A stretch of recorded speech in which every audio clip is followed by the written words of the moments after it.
to the Harbinger or the Dissenters D&D campaign. Yay, welcome back. We're a bunch of friends. We play D&D. It's super fun, and this is an interactive campaign that you guys can affect through helping us with roles or choices, and it's super fun. So thanks for joining us tonight. We're gonna go ahead and jump ahead into things, starting off with announcements. First announcement is you guys should go get our Nuri notebooks. It's so pretty. It's got so much stuff. It is pretty. It's also got special pages that are specific to the notebook itself. It's true. Let's see if I can find it. That are specific to a mechanic that we run here in our campaigns called high or low. It's got a high-low counter. It's so pretty. You go get it. Available on our website. We also have our OG ones, which everyone else has. They're also really pretty cool. So you should go get those. Check them out. Other announcements is we will not be playing on Valentine's Day, so if you have a relationship, go enjoy it. But if you're like most of us on this stream, I guess go hang out with friends. Hey, you can still have a very fun time hanging out. It could be a Galentine's Day, a Guyentine's Day. Single Awareness Day. Single Awareness Day. Hang with the Homies Day. Yes, all of those things. You can go do that. Whatever fits your situation.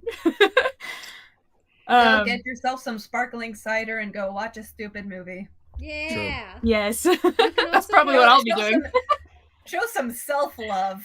There we go. Self-love. Self-love, guys, because you are amazing and you need a bit of TLC every now and then. Additionally, if you guys... Oh, my husband just interjected with Palentine's Day because we're pals. Hey.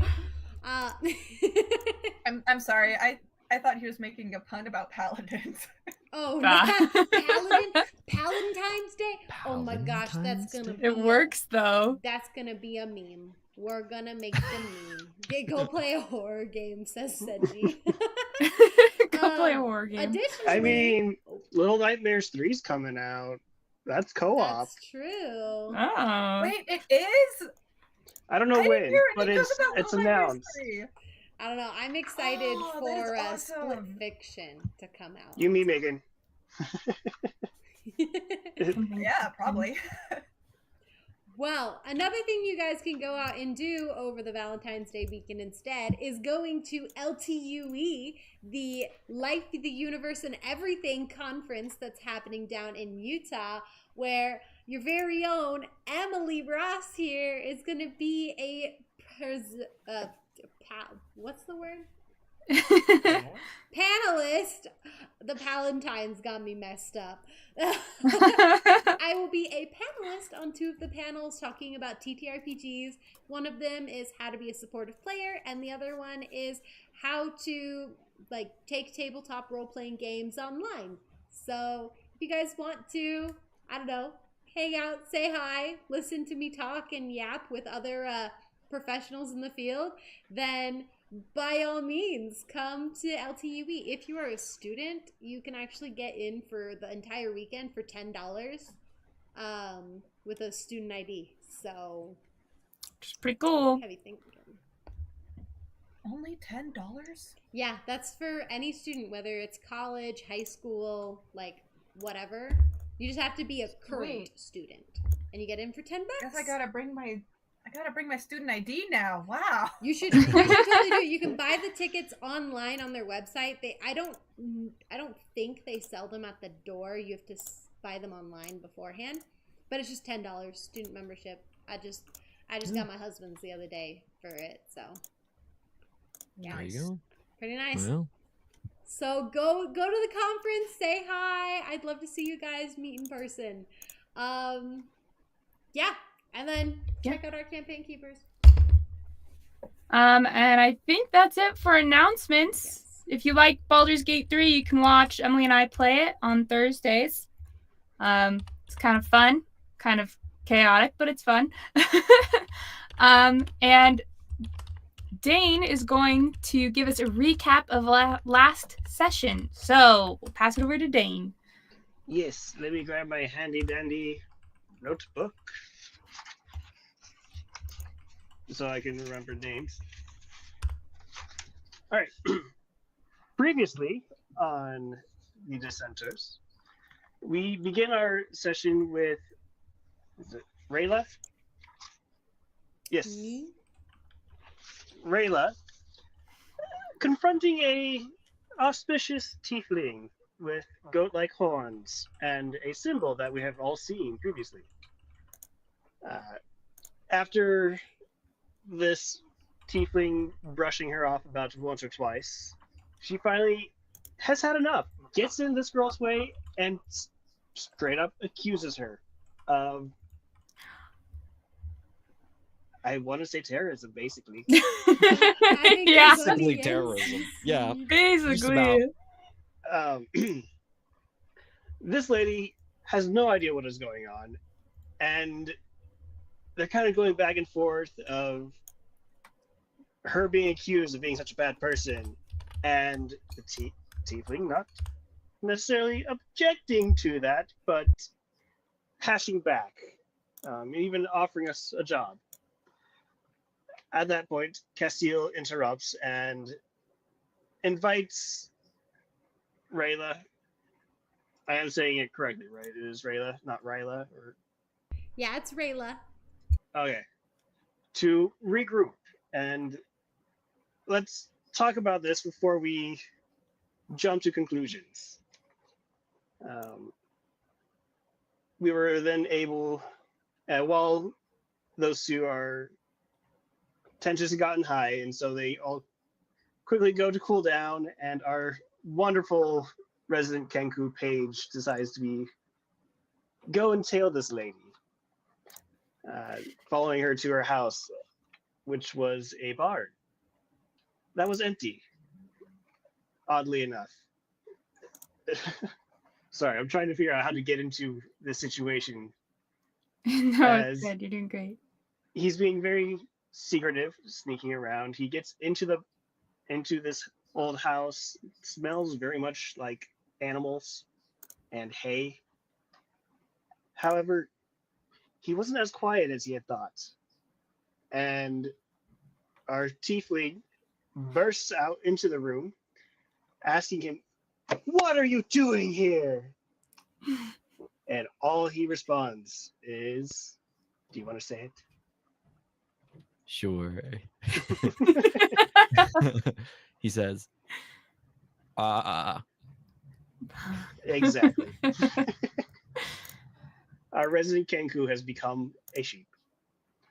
He swiftly flees the scene. To clarify, not actually became a sheep, was still a Kenku, but said ba, like a sheep. I mean, that's in the air. It's in the air. We don't know yet. It hasn't been confirmed. You never know. He has been acting very sheepish as of late. True. Fast forward a little bit, we are all able to calm down, and Paige rejoins us. And we decide to readdress this lady, clear the air about what's going on, and find out if she is, in fact, holding a Muliensi seed or not, which is what we've been looking for. We approach her, we find out her name is Brilith. And that the symbol that she has been holding on to is actually a family symbol, or her family crest. And she'll be happy to tell us more if we go out to find her missing sheep. Zilli at this point is feeling exhausted and is left back at the hotel, while the rest of us go out to find her sheep. Guards, once again, charging us just for exit. we quickly get in a scuffle there and make a run for it. And we end our session finding the sheep being surrounded by these hell wolves, right? No, Death dogs. death dogs. And we're in the middle of a fight. And Castil almost died. Yes, he Give or almost take. died. He got brought back. Yeah, if not for Rayla healing him. Yeah. True. I mean, he could have just given him one of his good berries in his pocket. I think he still has like 6 left. She doesn't know you have good Oh, I berries in forgot your about pocket. those actually. Okay, well, we're gonna hop back into it then. It's Paige's turn. Rayla did her turn already by healing Castil, who is currently prone but alive. Okay, Paige, what would you like to do? Kaya, you're up next. Okay, quick information gathering. So Castil's on the ground, right? He's still on his back because he hasn't had a turn to get up. Correct. And how tall are these death dogs? Um, Are they taller than the rest of the party? no, they're medium sized, so they'd be like a big dog. So Okay. like up on me, they'd probably come up to like my hip, maybe. Okay. So big dogs, but dogs nonetheless. Got it. Yes. Okay, in that case, Paige is going to be a little bit cautious. He has an idea, but for the idea to work, he kind of needs people to start spreading out. So Molotov cocktail, yeah! Molotov Yay! cocktail. You already know he does love his flames. So instead, Paige is going to. Let me just do some quick calculations. Could have done this before, but it's fine. 45. Oh dear. Okay, so his danger zone comes down all the way down to there. That means if Paige. Math. Okay, it's fine. He can come over here hypothetically. Oh my gosh. I'm doing my best here. I'm gonna make it so it works and no one has to die on our team. It's all gonna work out. Paige is this water clear here? It's kind of like a murky water. It's like puddles from rain. They've got blood in it that has like come out of the sheep. So it's stained a little red. It's kind of muddy. Okay. But it's like you can step in it and you aren't gonna like fall and drown or something. Yeah. C1 class asks no unnecessary deaths this time. I don't know if there won't be any unnecessary deaths, but we'll try to keep it to a minimum. How about that? Paige is going to. Oh, there's a couple things he can do. Couple things. Let's just do the most basic of ones. Which of these is more damaged? They both only got hit by a magic missile, right? So. Unless someone else got hit. Like bit, I think. This one over here doesn't look like it's hurt at all. Okay. This one over here looks like it's hurt, but not a lot. Yeah. It's got a few scratches on it. Okay. Let's see. Paige is gonna do this. It's just gotta move to that space there. So Paige is gonna use 15 feet of movement to move here, and he's going to reach. I think he has it on his side right now in a pocket. He reaches into his pocket, and he pulls out a small red sphere. And he's going to use this by throwing it 60 feet this way, which creates a 20-foot explosion. Actually, keeping the sheep out of it too. And he's are going you to using one of the fireballs? Yep, he's gonna use one of the fireball charges, and he's going to huck it. We already had one person go down. We're not messing around. These guys will kill us if we're not careful. So he's gonna throw it 60 feet, and it will explode here. It is DC 15 saving throw dexterity. So you throw this bead. It goes flying through the air. Kaya, you see it. You recognize it, what it is, and then it hits the ground, and then there's like a poof, and you have been given a fake. Been scammed. No. Paige just kind of sits there for a second. He just kind of like looks in his pocket again, and he shakes his head. He's like,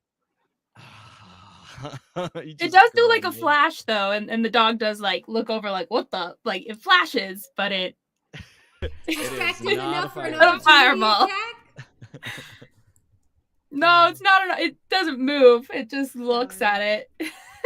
So sad. I mean, what was the lady gonna actually have? The necklace of fireball.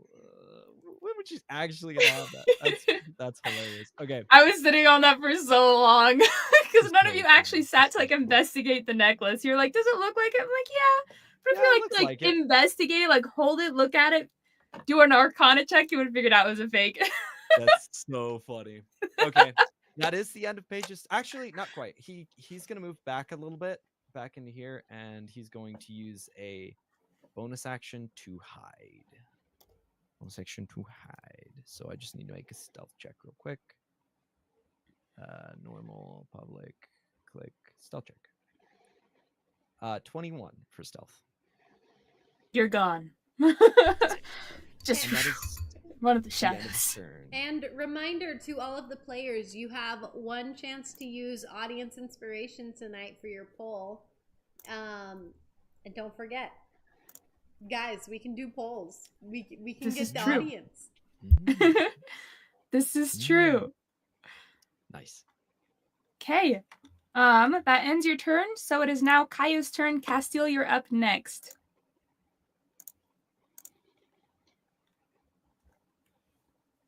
Sorry, I was muted. What are the two wolves doing that are next to me? I'm trying to picture what's going on. Let's see.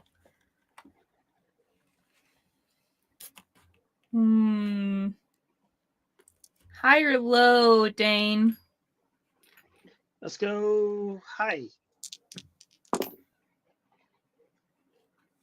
Okay, the one that looks like it hasn't been hurt at all, but like took Castil down, with Castil's blood like dripping from its mouth, its eyes have now turned to you, because you look very tasty and small and squishy. And then the other one, which was eyeing you previously, its eyes of hatred are still on Castil. Now that he's seeing Castil move again, it's like, oh no, you don't.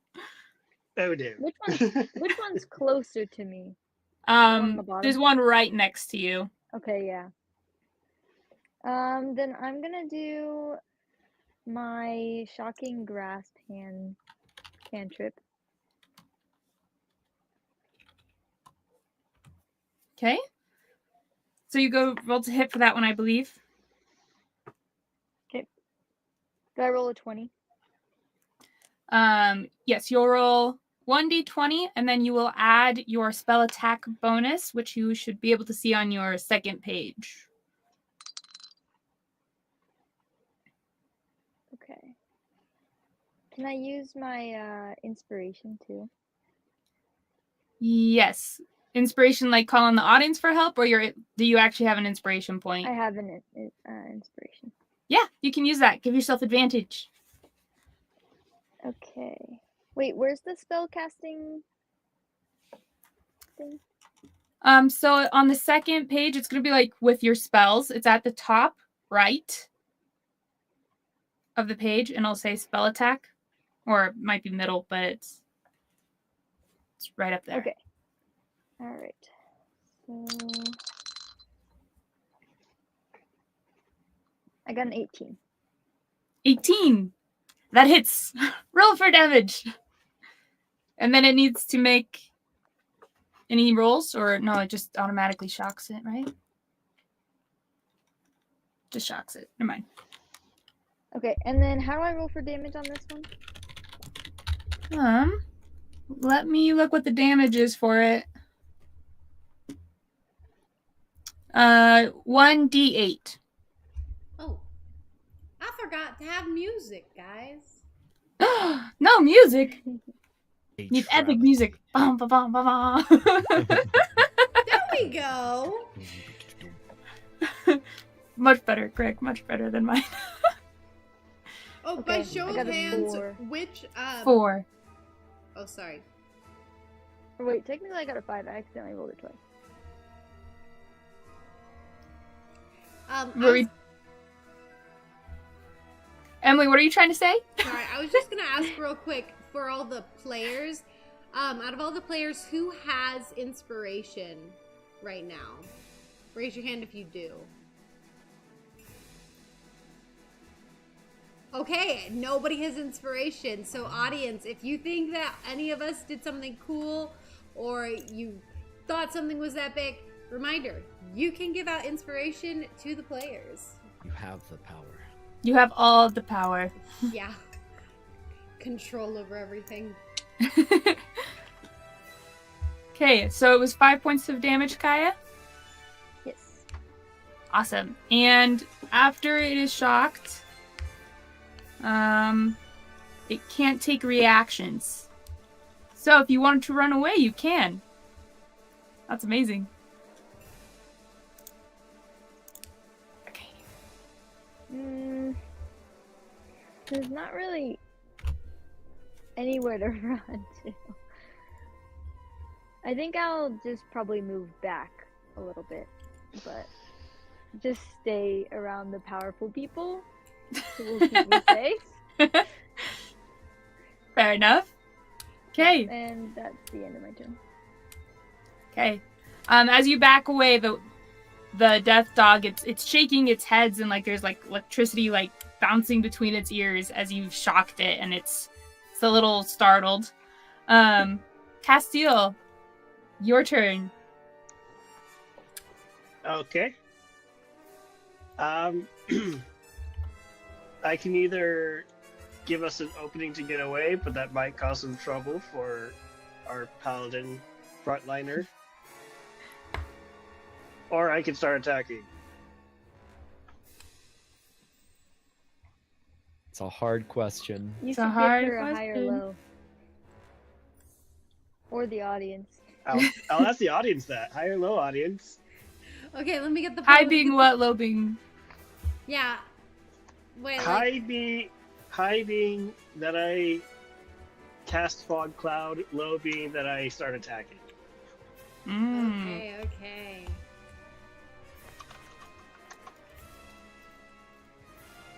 I'm curious. All right, high or low. I guess that would be option 1, option 2, right? Rather than a high or low, technically. But for this, though, high is fog cloud, low is attack.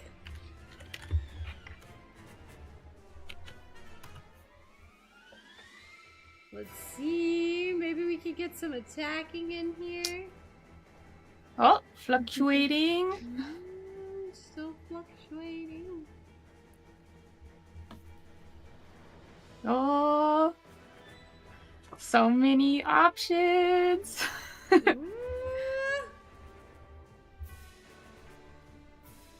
Okay, guys. The poll's been open for almost a minute now. Oh, we've got some more. Hypothetically, like, it makes sense either option. Yeah. Uh, It'd They be do. vote L or vote H. Now it's okay, Seji. You got time. You got time. The high was fog cloud. All right, Okay. let's Correct. start closing it up. All right.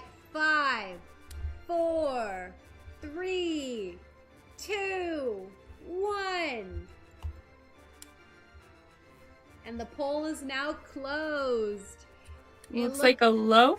Yep, low 1. by one Oh. vote. Wow. This was a Okay. very close poll, guys. That means I will not cast Fog Cloud on us. Instead, Much we fighting. appreciated. I'm gonna cast on this guy. Hold on. Boop. Ah, That guy. okay. I'm gonna cast Infestation. Oh, okay. No! Throwback, Emily. I'm assuming you used half throwback. of your movement to stand up. Yes. Okay. Greg, you know the horror. I know the horror. Yeah, you're I making was me there. live it. Ah. My hope is that I move him away from me and I can reposition. Yeah. If you guys haven't Okay. watched, Constitution saving throw. if you guys haven't watched our yesterday's BG Baldur's Gate 3 playthrough, then go to our YouTube or our Instagram and watch the reels from it, because my character got infested with tiny spiders. Kinda It was horrible. terrible. The more you think about it, the worse it gets. Yeah. 19. Oh, it passes. The infestation does nothing. I'm sorry. I rolled a 17 and it had 2 to its Oh, I constitution. did. Sorry. This is a bummer. I Wow. don't have much else I can do. Can I call to have disadvantage or on Oh, call on the on audience? the audience to vote for Yeah. it? You could technically give it advantage and it would succeed, but Yeah, Remember- go ahead. this is Castil's plan. So, We like Castil, so Audience inspiration to give the death dog either disadvantage or, if the audience wants, advantage. But it already on succeeded. his so- roll? Okay. Yeah. I'd also like to call upon advantage. But my hope will never die. Yes, Saji. Okay, so this is on. So Greg is using his advantage, or just asking for audience, right? Inspiration. yeah, it's Yeah. technically audience inspiration. Right. I'm calling audience inspiration. You may choose to do advantage or disadvantage. This is on the death dog attacking the heartthrob of the party. No, he's not attacking. It's him saving against an attack from yes. Castil. So if He's you want saving Castil against- to succeed, give the dog disadvantage. That's I want this dog to move away from me. It's 50-50 where it goes. Yeah, and remember, to vote, if you want to give disadvantage, you have to type the code !vote space and then either A or D Or NA. or NA if you don't want any effect on it. The So- rare NA vote. The rare NA. Yes, it does happen sometimes. On this one, see. actually. Yeah, this Okay. one we're getting some NAs, I'm seeing. Let's start wrapping it up. Okay.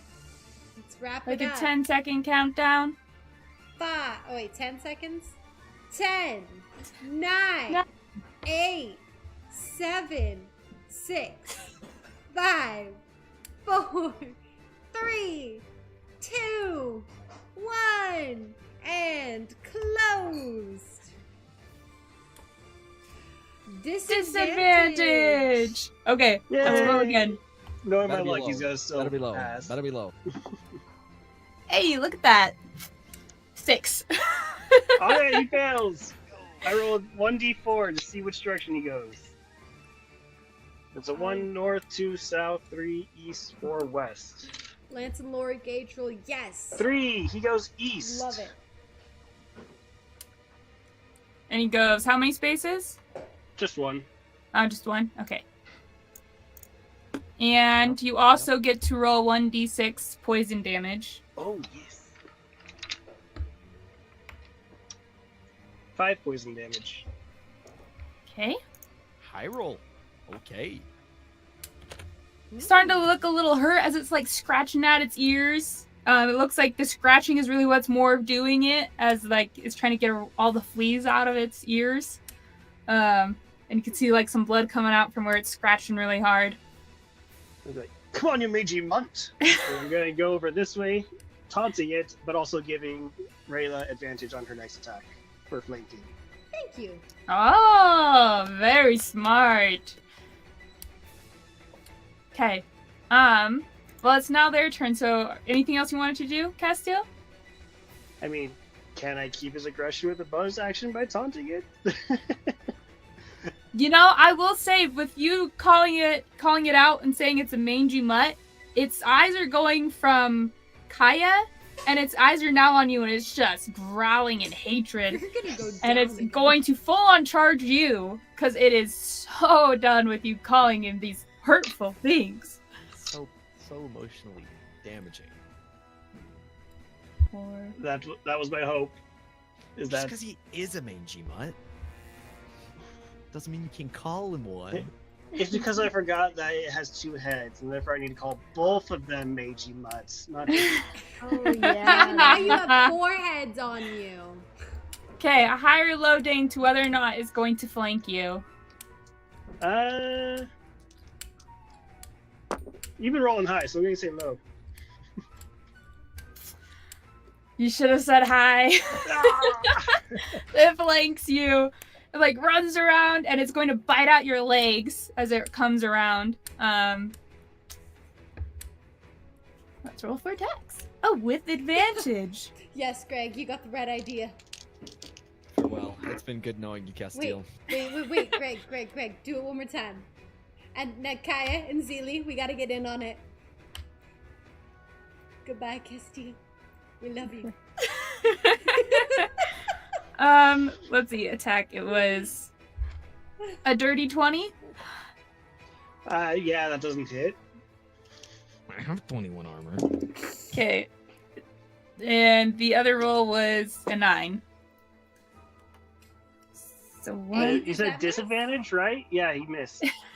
No, it's advantage. Okay. Oh, Now it's 1d6. It is possible to roll 2 ones with an advantage. Yep, true. I feel like I've done that before. I don't know when, but I feel like I've done that Oh, 3 points of damage. You're still poisoned, so that doesn't affect you again. before. Nice. Where it has bitten you, your skin feels like it is burning away. It feels like someone has poured acid on you. However, when you look down, there's no acid. It is just your skin like burning and rotting away from this bite. Gotcha. Not good. And also because you are poisoned, I forgot about this. You are under the poisoned condition,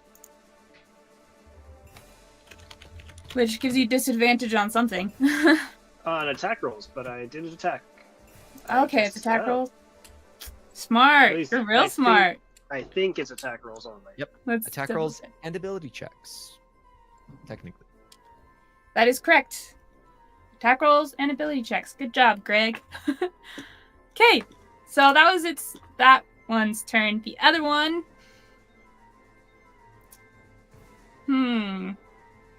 Who is it more mad at? High or low, Rayla? Let's go high. Actually, I want to leave that to the audience. High or low audience. Okay. You just don't want the responsibility of the consequences. Ah, ha, ha, ha. High or low audience. This is on whether or not Rayla's gonna get attacked. Ah. Don't leave it on me. Don't leave it on me. I High, see. voting high. For lack of responsibility. Only March. Sometimes. Yeah. Okay. And just a reminder, for voting, you type exclamation point, vote, space, and then H or L for high or low. I'm loving all the votes. And we'll try and count in those who aren't able to get the code on there, because sometimes it can be a little tricky, we'll try and factor those in. So far I'm seeing a vote for high in here, and a vote for And a low. vote for low. Mhm. Balancing it out. Okay. 5. Voting closes in 5, 4, 3, 2, 1. Okay, factoring in those other votes, we're looking at high wins. Okay. With the high, it's actually going to still attack Dane. Bring it! Not gonna lie, The last did 3 damage, right? So Yeah, Well, just do that's that pretty again. damage. Do that again. Not gonna lie, I kind of wanted it to attack me. I know. I've got a 19 armor class right now. 14. Oh no. I also have not been damaged at all this fight yet. Knock on wood. Just Castil, poor guy. He's getting Taking thrashed. everything. What is it? I play a good tank. Bad druid. Good tank. Bad druid. 17 for the first attack, That hits. and dirty 20 for the second attack. Okay, so they both hit. if they both deal 3 damage, he will I'm still up. go down. I'm good. Oh, you'd No. still be up. How much I damage? have 6 health. Hey, that health I gave you really helped. They deal 2 Between the damage. 2 attacks, it's 9 points of damage. I'm out. Okay. However, that is not above my max, so we're good. Not Yeah, dead don't worry, I'll outright. get you back. So you're up here in a bleeding out second. again? Yes. No. Okay, Not again. so- The first death dog, you shout at it that it's a mangy mutt, and then it like starts growling at you, runs around, biting at your legs, and as you're trying to kick him off your leg, the other one just jumps at your back and like jumps upwards, and again, right on your shoulders, it just hits that same spot again with both of its heads. Oh.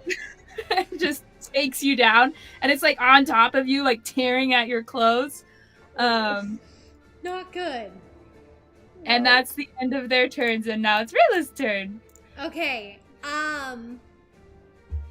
So with the indomitable human spirit, it's essentially like I get exhaustion per like level of what I'm trying to do. If you're casting a spell, yes. So it's like, if you casted a level 3 spell using Indomitable Strike, then you get 3 levels of exhaustion. You don't expand any spell slots, and you can cast that spell. If you're trying to do a physical attack, you can automatically land a hit. However, you cannot crit, and you get 1 point of exhaustion. Okay, so I would like to roll to, because does this dog in front of me, is it, cue the bleeding out by Imagine Dragons, sorry, I just read that. So does this dog look pretty hurt, like it's on its last leg or something? No, it's not even like, it just looks like it's been banged up a little. Okay, because I would like to still roll to hit with the chance for crits, but I would like to use the Indomitable Human Spirit to give myself a spell slot to do, whatchamacallit, the Divine Smite. Oh, okay. Mm-hmm. Okay. What level are you casting Divine Smite? So I would like to cast it at, well, hold on now. 6th level. Immediately dies. 6th level. Hey, the dog would die too. Just saying. It would. Level It 20. would die. We'd all die. Now I'm gonna remember. It has 4 legs. That's the first level of exhaustion does what to you? I have this pulled up. Give me a moment. I can tell you. Greg probably knows because he was exhausted a lot last time. Disadvantage on ability checks. Okay. So I'll just do it at a level 1 Divine Smite then. Okay. And that only triggers if you actually hit him. Is that how Divine Smite works? Yes. Okay. Well, then roll to hit. It's going to be a straight roll because the Dane is down. Yeah. That's I tried to give you advantage. Sorry. Well, I was also No. going to ask the audience if they would pretty please give me advantage on my next roll. There. Okay, you're calling on the audience inspiration? I like it. Please, guys, I want to be really epic on this moment. This is We're number popping up 3. like candy. Advantage number 3, by the way.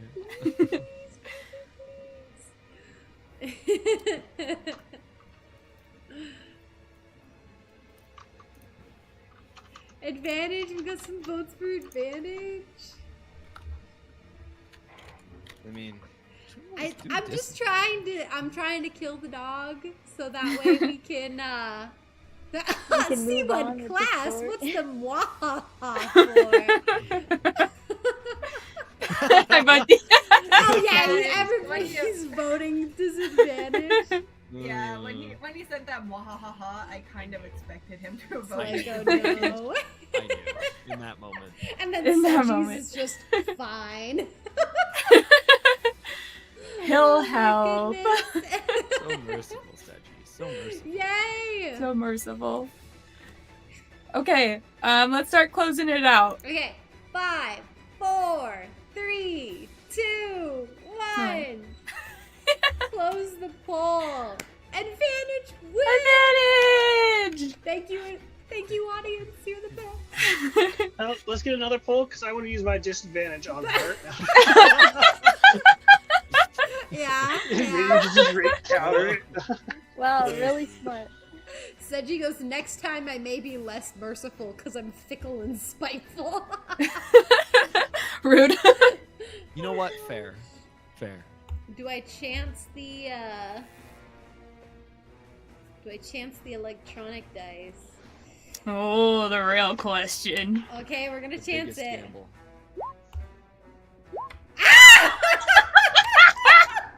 Okay, what's advantage? Is a 13 to hit. It hits! It does!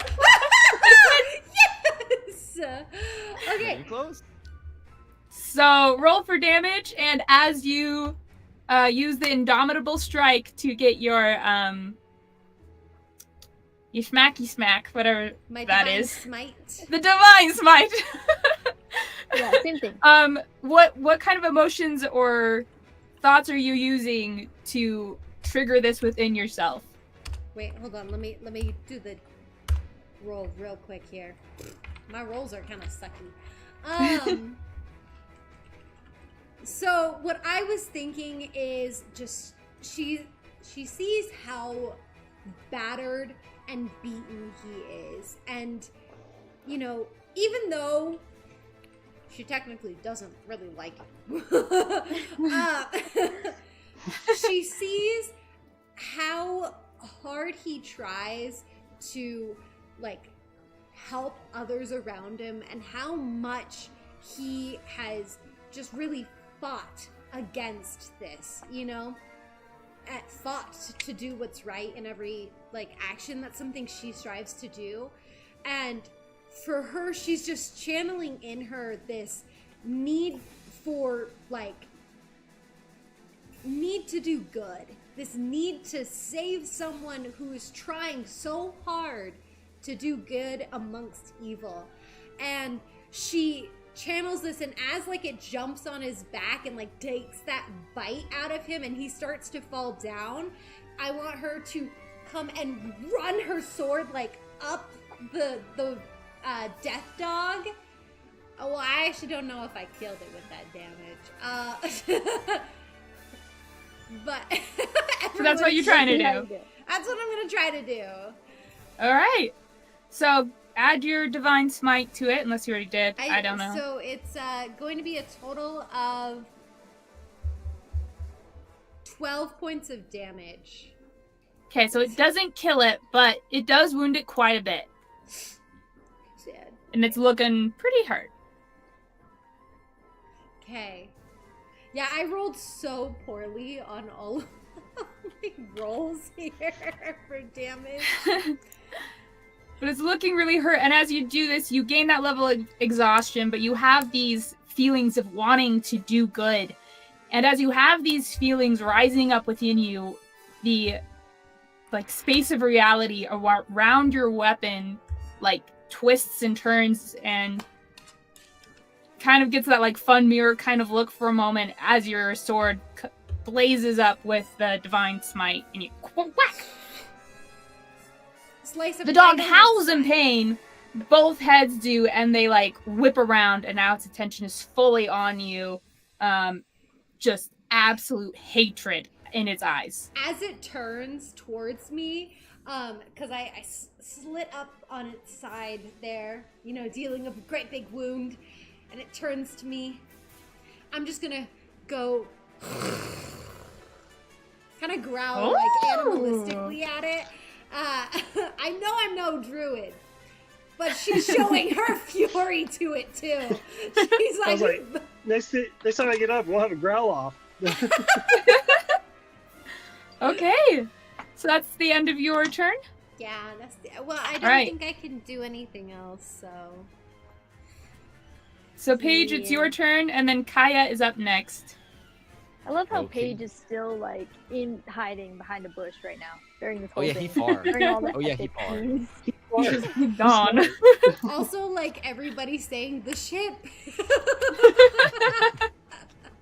It's real, guys. I swear. I've seen it. I've seen it.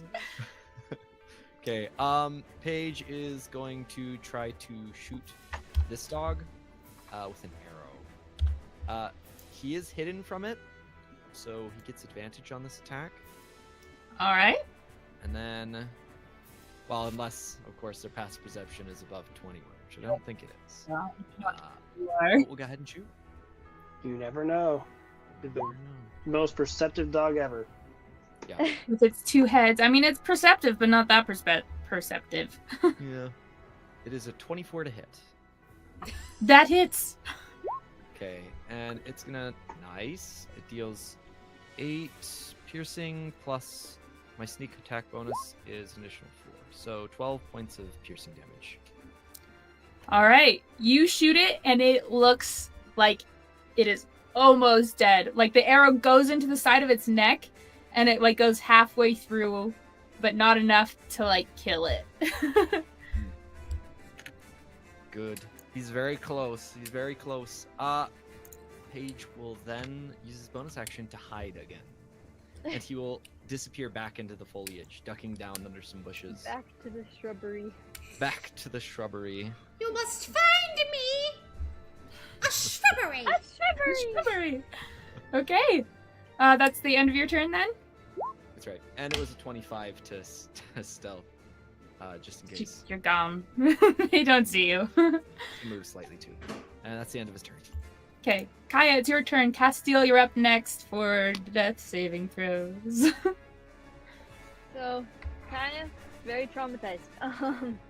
I want to ask for an advantage on magic missile, so I can hit both of them. Magic missile will Magic- automatically hit, so you actually don't need to roll for Oh, that. I don't need one. Because they have, Okay, perfect. they've got 3. Magic missile gives you 3 missiles, so you get to pick 3 targets or 1 target to hit 3 times, or hit. You can 2 split them up however you can split want. them up. Alright. Let's see. It's kind of glitching a little bit on here. That's not good. Let me refresh it. Okay. So it's 3d4s plus 1. For each. Yeah. Onto each, rather. Yeah, so which darts do you want to go where? I'll have the 2 go closer, the one closer to me, and then the one hit the last one. Hang on, I need to Okay. fix that. It should be 3d4 plus 3. Yep, let me. 3d4 Watch it be the same thing. That'd be amazing. Everything rolls higher. The gaming moments of all time. Oh, well. Well, lower, but that's okay. Okay. I'm assuming you're gonna use one of your ones to like hit the closer one. Yep. Okay. And then I'll just use both the ones to hit the closer one, and then the 2 to hit the further one. You sure you don't want it the other way?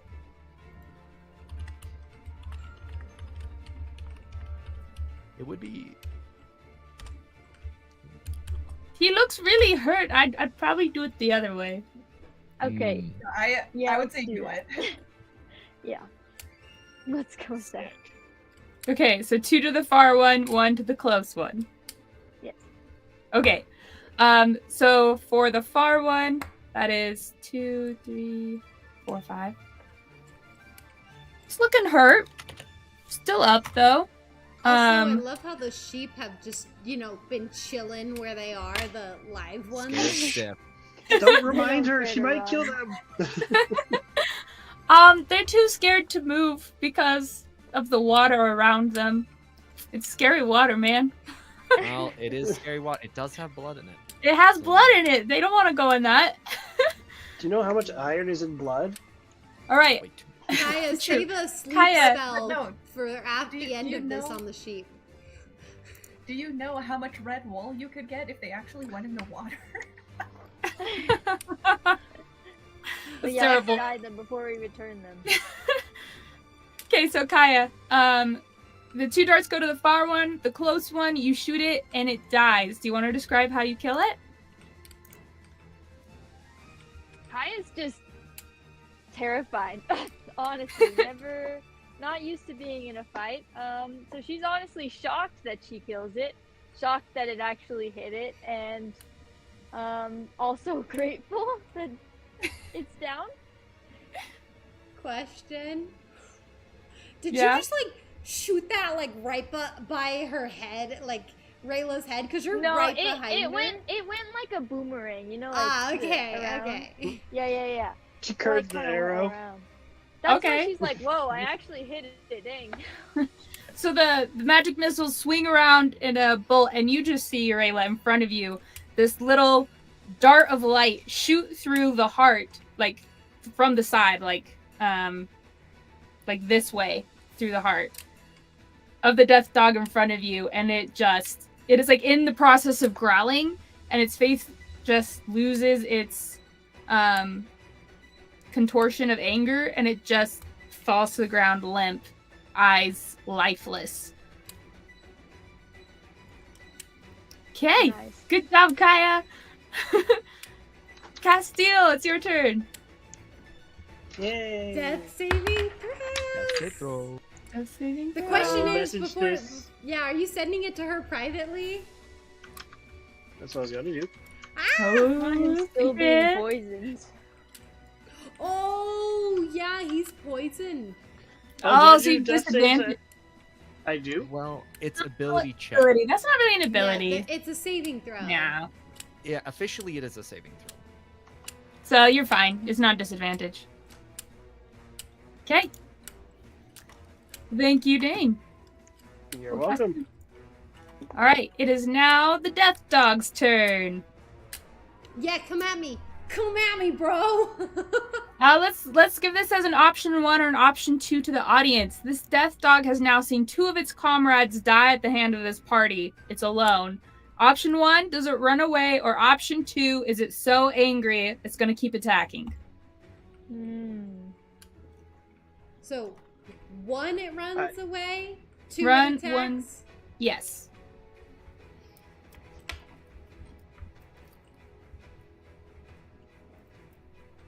Let's see. He anger. Yeah, he anger. He anger. He is anger. I love it. That's funny. Is there Good one s- option where he's so scared that he just drowns himself in the water? Just So we don't have to Just kill I him? like that option, That's a actually. pretty good option, No, not on this one. Honestly, Maybe if you're intimidating it. we're getting some pretty good mixed views, mixed votes here.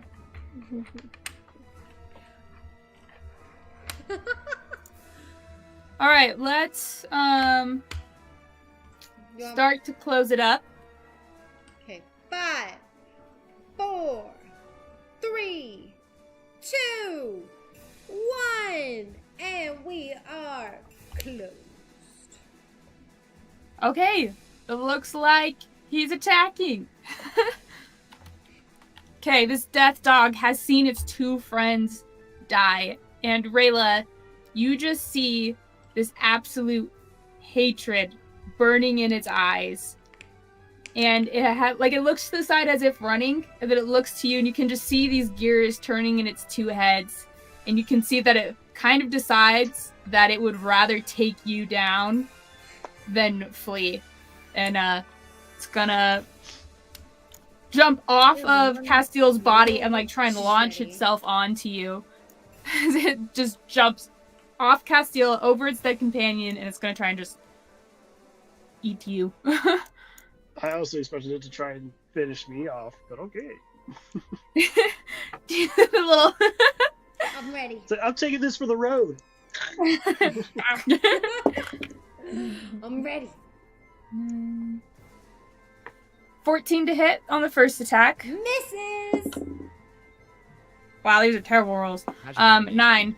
We know 10 on the next one. Misses. So it launches and it just lands on your shield that you have raised, and it lands on it. It's trying to bite you over the shield, and you just toss it off of yourself, and it lands back down, kind of scrambling on its dead companion's body, trying to keep its footing.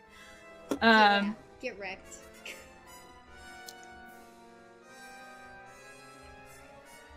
And because it did not succeed in that at all, now it's going to try and run.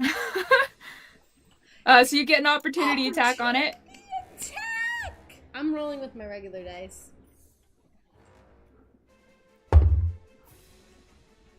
That is 19.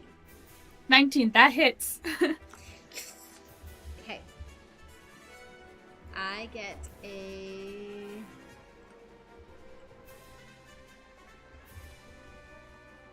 opportunity to write it. Right into the sunset. Ooh. 8 points of damage. 8 points of damage. Okay. It's looking hurt.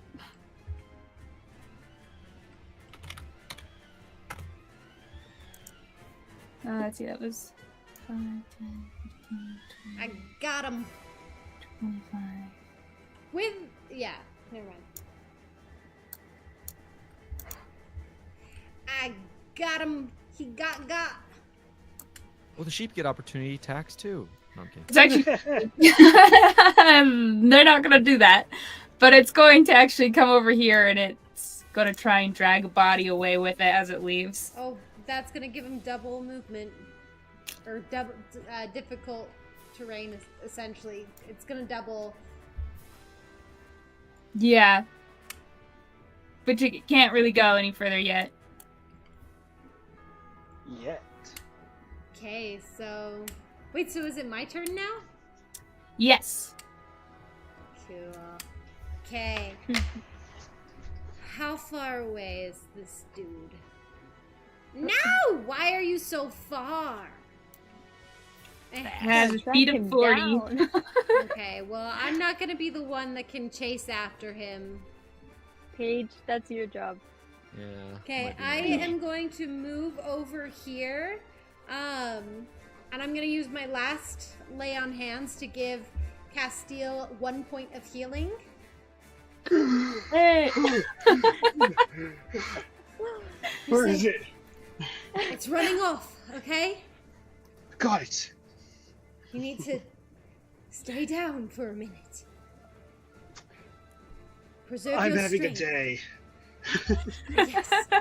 It has been a day, and I think you need some rest. And a doctor. I you know am any good also... ones? What? If you know any good ones. All the ones I know are in Vale. Okay. So that's the end of your turn, Rayla?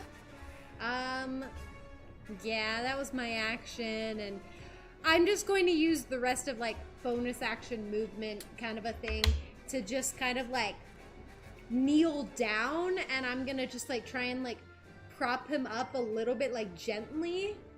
And I'm just gonna be like, all right, don't choke on blood or something. I'm like, What? I'm assuming that just elevating him a little bit will help. I like it. Okay. So I'm just elevating his head, the wolf fur from his hat in my hands, and I'm like, it's okay. We'll get you a doctor. Don't Okay. die, please. It's Paige's turn. Kaya, you're up next. Okay. So Paige is going to move a little bit forward, and then he's going to take a shot at it. He's still hidden, so Nice. he has advantage. He hid last turn, so he has advantage here. And it is within range, which is also very nice. Short Hey. bows go really far, I found out. 21 to hit. That hits. Sneak attack bonus. Oh, dear goodness. 15 total piercing. 15. Yep. Okay. You shoot it, and it literally has 1 hit point left. Okay, Paige is going to chase after it a bit. So he moved 10 feet, so he has 20 feet left. Let's do this. So he's gonna go up. Oh no, down here. Yeah. Oh, this is very precarious.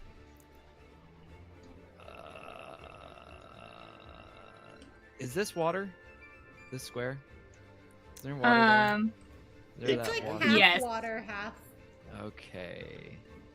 So he's Half water, actually half not land. going to go that way. He's going to go over here instead. And then I'm going to use my bonus action. Using cunning action, I can take dash action as a bonus action. Fast bird. You going fast, bird? Like an It's 30 angry feet. bird. Like an angry bird. He's going to go 20. He's going to go here for 30. And he's going to call out to the rest of the party, sort of pointing towards the sheep. He says in Castil's voice, "She needs us to grab her sheep." And he like points over towards them, reminding everybody. Oh, I so badly And- want to say something along with that, but it's okay. It's now my turn. Okay. Can I say it out of game? Sure. My thought was to tell Kaya, be like, go get some Dramamine. Go give some Dramamine to those sheep. Put the sleep spell. Good idea. Yeah. Okay. That is Okay. the end of Paige's turn. Kaya, it is your turn. Castil, you're up next. Okay, so Kaya also goes and kneels by Castil's side, and she actually takes off her cloak and puts it on him because his clothes are all shredded from these wolves. A And little bit. she also reaches into your bag and finds your good berries, and she just keeps, she's like, eat these, come on. And Rayla's She doesn't like, One force health. you to eat them. She just holds them out to you, and she's like, please. And she just looks really desperate. I'm good. Thank you. This is nothing. I've been through worse. Yeah. I've been through worse. why are you force feeding him berries? That's not what he needs right now. Offering, heal you. offering. Slightly. They heal you. Okay, then shove them in. Shove them. That's what I'm saying. She's like holding his mouth open while you're pouring it. Chomp, She chomp. starts dumping them in. Yeah. I got the ibuprofen. He's don't worry. like too exhausted to fight back. He's like, ah, ah. No, she just holds them out, and she's like, please, like, take this. Like, it'll help. Please. Even though it's your berries, she just takes them out of your You've chomped Okay. him down. So you're not gonna force him to eat him, but it's left as an option. Yes. Okay. Castil, your turn. He'll sit up. I'm fine. Thank you. How far is this wolf? Bruh. From you it's 35 feet. It's within range. It's within Can- range. Bruh. Bruh. He's going It's to already in the literally. fight. He's literally going to grab some rocks, and I believe it is a bonus, or it's a bonus action. Yes, he'll cast Magic Stone on the rocks and chuck them. Oh. Bruh. So it'll be one rock. It'll be one rock for this. Okay, so it's your Uh, spellcasting ability modifier. Yep. Can make a ranged spell attack with my modifier. And it has a 60 range, or 60-foot range. Roll the hit. Disadvantage because this is an attack roll, right? And I'm Yes. poisoned. Yes. What is my spell attacking modifier?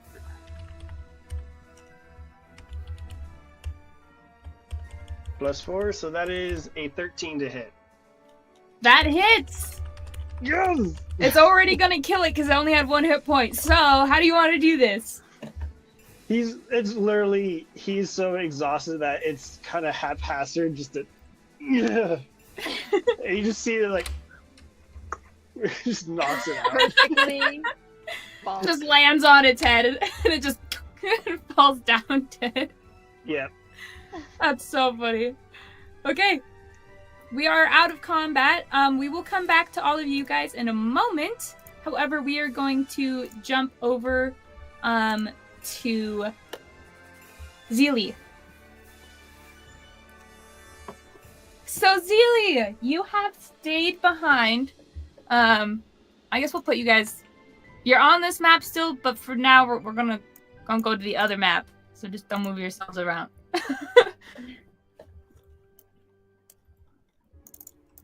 Okay, so Zilli, you stayed behind to make sure that Brilith didn't run away with the seed in case she actually had it.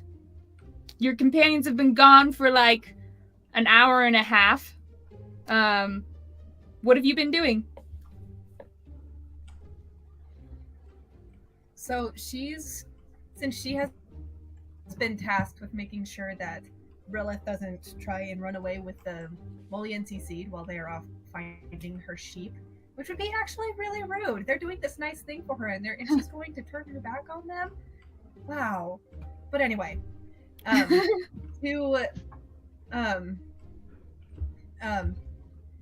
to make it seem like it's just a kid playing on the street with her cat, like that's basically what she's going to do. She's going to make it look like she's just a random kid playing on the street, playing with her cat. Well, it's not her cat, but Yeah. you get the point. And I am sorry if you can hear my laptop. This happens every time. It's pretty much any time you try to speak. It's actually impressive.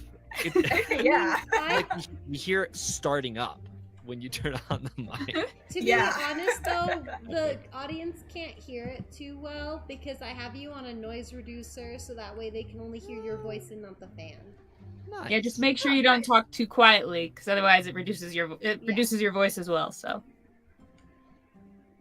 All right, so I am going to use beast speech, which Oh! Beast. Oh! is this Gotta is get out my so notes. beast speech- You So made the beast DM pull out her notes?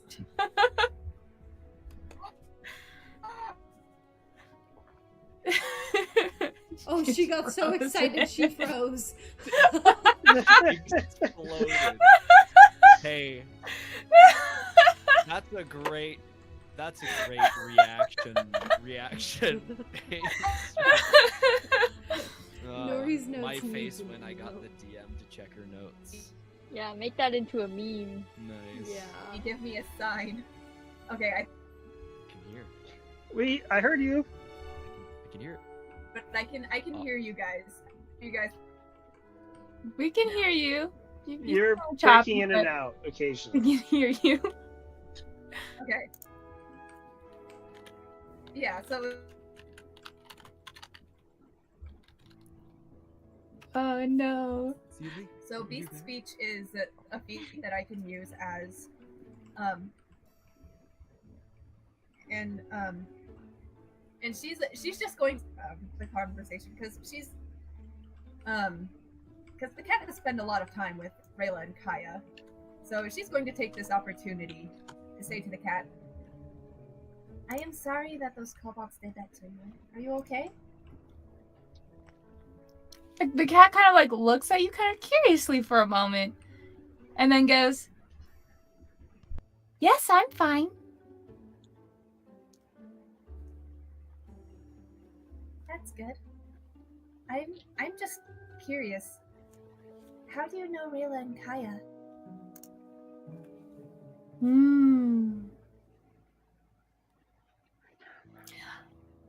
Rayla. The blonde one. Yeah. Oh. I saved her from a mean man. Oh. Her brother used to give me snacks. And the cat kind of like wags its tail a little bit. That's not creepy Yeah. at all. Zilli smiles a bit. That's what Rayla has done for me. Snack givers. Very nice.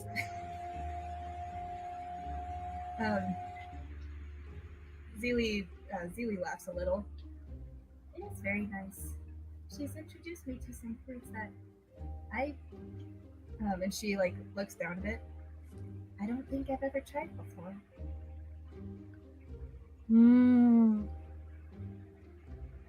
Snacks are good. Snacks are good. What about Kaya? She seems to know you too. The wizard. She's like, Her sister gives real good scratches. I don't like that.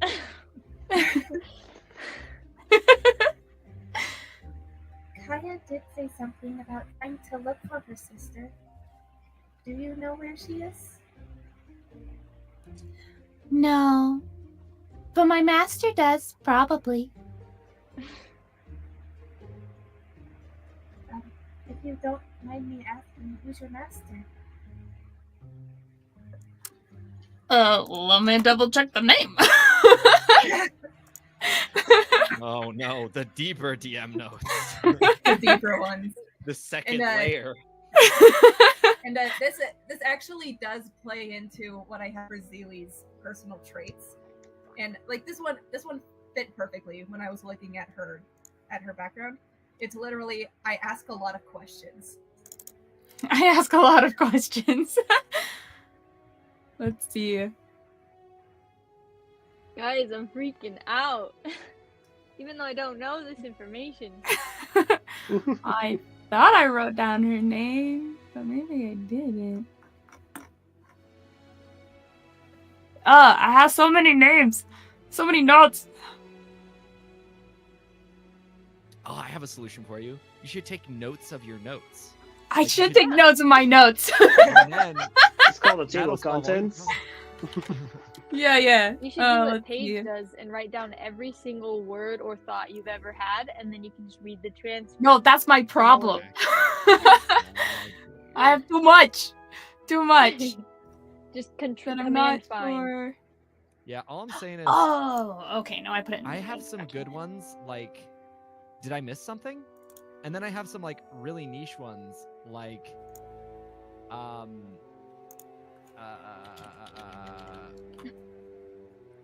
We are lacking information. Useful? Yes. But boy, is it never gonna come up. And when you need it, you're gonna have to find it. Yep. Hey, I mean, find on page is a really you can useful use it word. whenever you need to say you don't know something. True.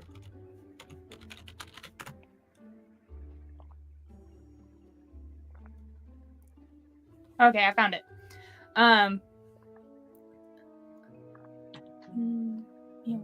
Yeah. Her name is Anmyeong.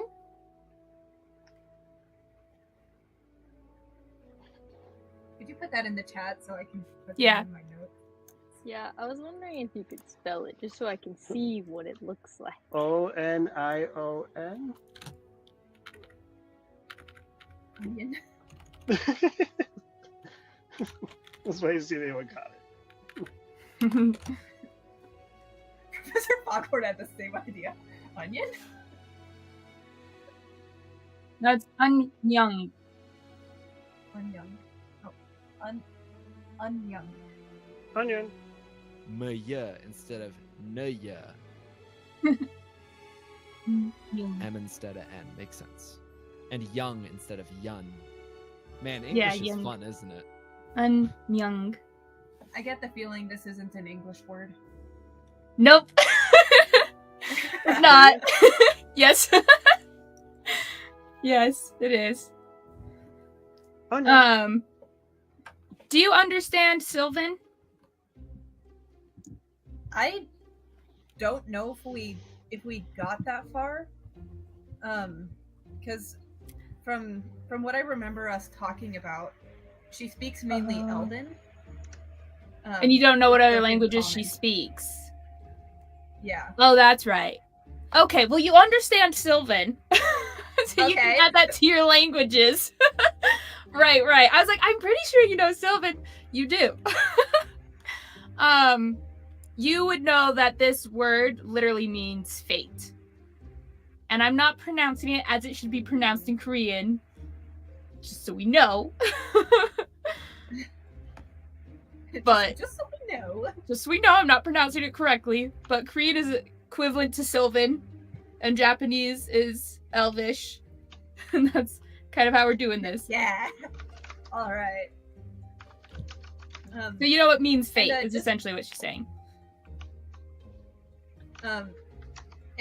Just a quick note for any villagers passing by, all they see is this little 13-year-old sitting in the middle of the street, speaking gibberish Elven to a cat.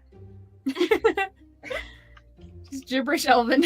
Not even make sense Elven, just gibberish Elven. Gibberish Elven.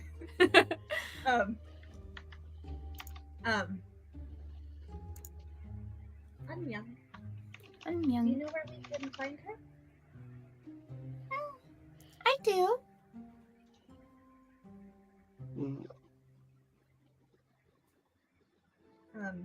Kaya nods. I think that would be something that Kaya would be very grateful to hear. Kaya's nodding her head. Well, I guess you could go back with me after I finish my mission. What's your mission? To give a prophecy. Whoa, I was not expecting that. Okay.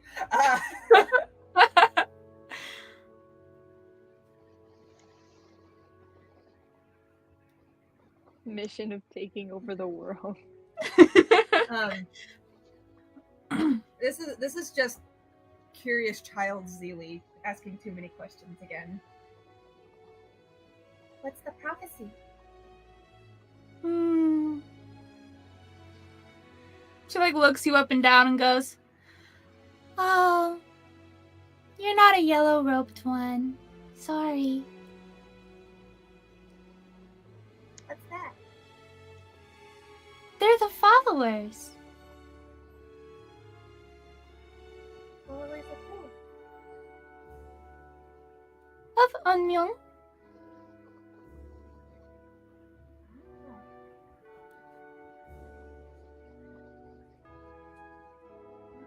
And she just nods.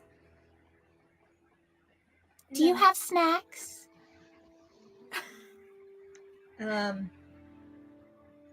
Zilli looks around, like pulls out her pack and opens it, rummages through. I don't even think she has very many snacks because she grew up on the streets. I don't have any with me. I'm sure we can find some in town, but Meow. And she literally like says meow.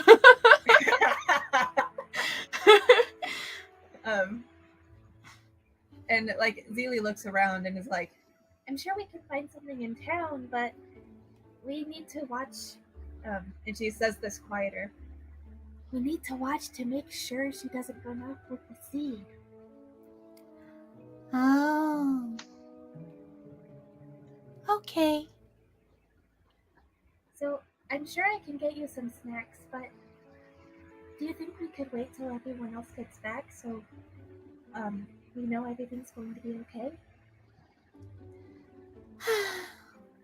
Okay, smelly one. Ouch. Well, she has grown up on the streets, so I guess. She's so uncanny. I don't like this.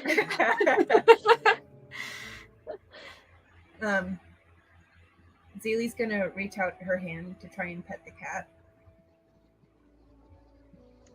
She'll let you pet her. You can see that, like, from the beast speech, you can, like, understand her expressions a little bit more. And you can see that she kind of, like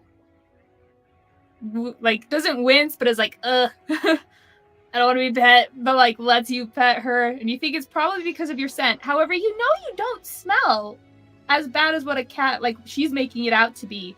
So it might be something different she's referring to. You don't know. But she's like, Do you have a name? I do. What is it? Well, let me go back to my other note. Shulgoth, the Lord of the Underworld. I think we can all agree that this is a major NPC. Yeah. My name Xiaoyot. That was a big brain pun. That was a big brain pun. What just happened? Big. So her name is Seraphine.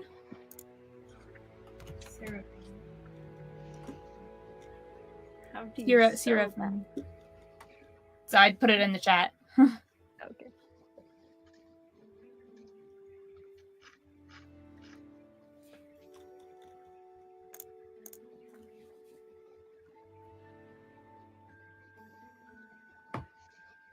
Well, it's really nice to meet you, Seraphine. My name is Zilli, but you probably already heard that. Yeah. I know your name. But you're the smelly one.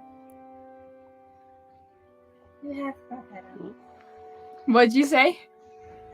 You have brought that up. And there's the wizard, and there's the blonde, and there's the tasty bird.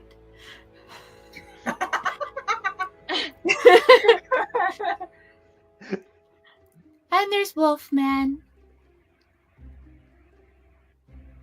And Zilli is still petting her, but she can feel like a bit of a sharp twitch at the word wolf. Wolf? And Oh no, this cat found a new toy. well, here's the thing: she can turn this off whenever she wants. That's true. At the second time, Zilli is able to restrain herself a bit more as she to keep from twitching. And let's just be glad she didn't see Castil shapeshift.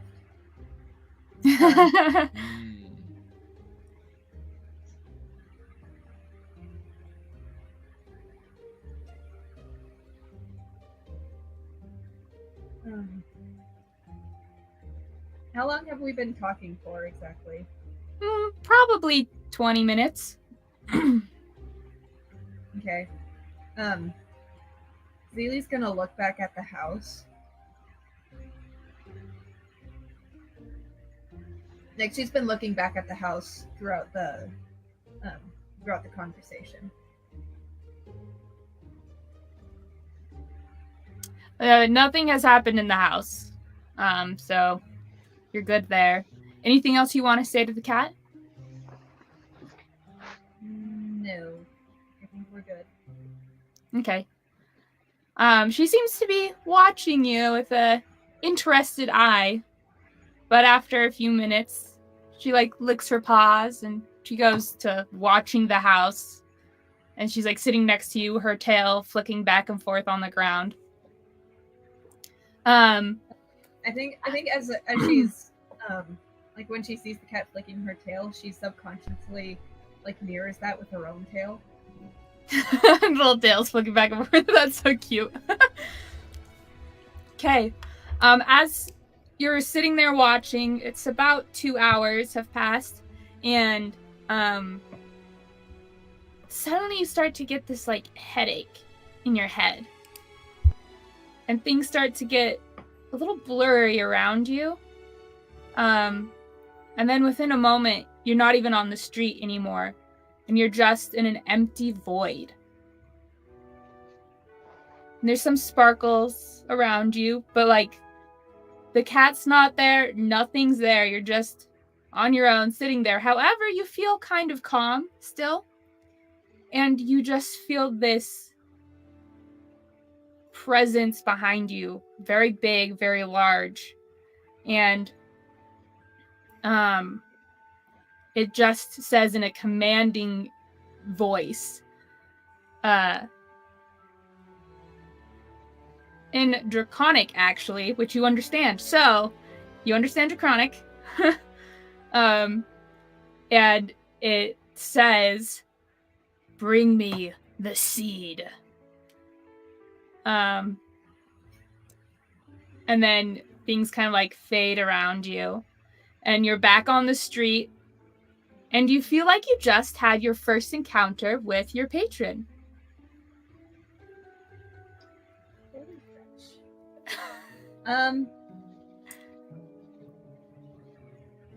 So I'm gonna message you privately about this.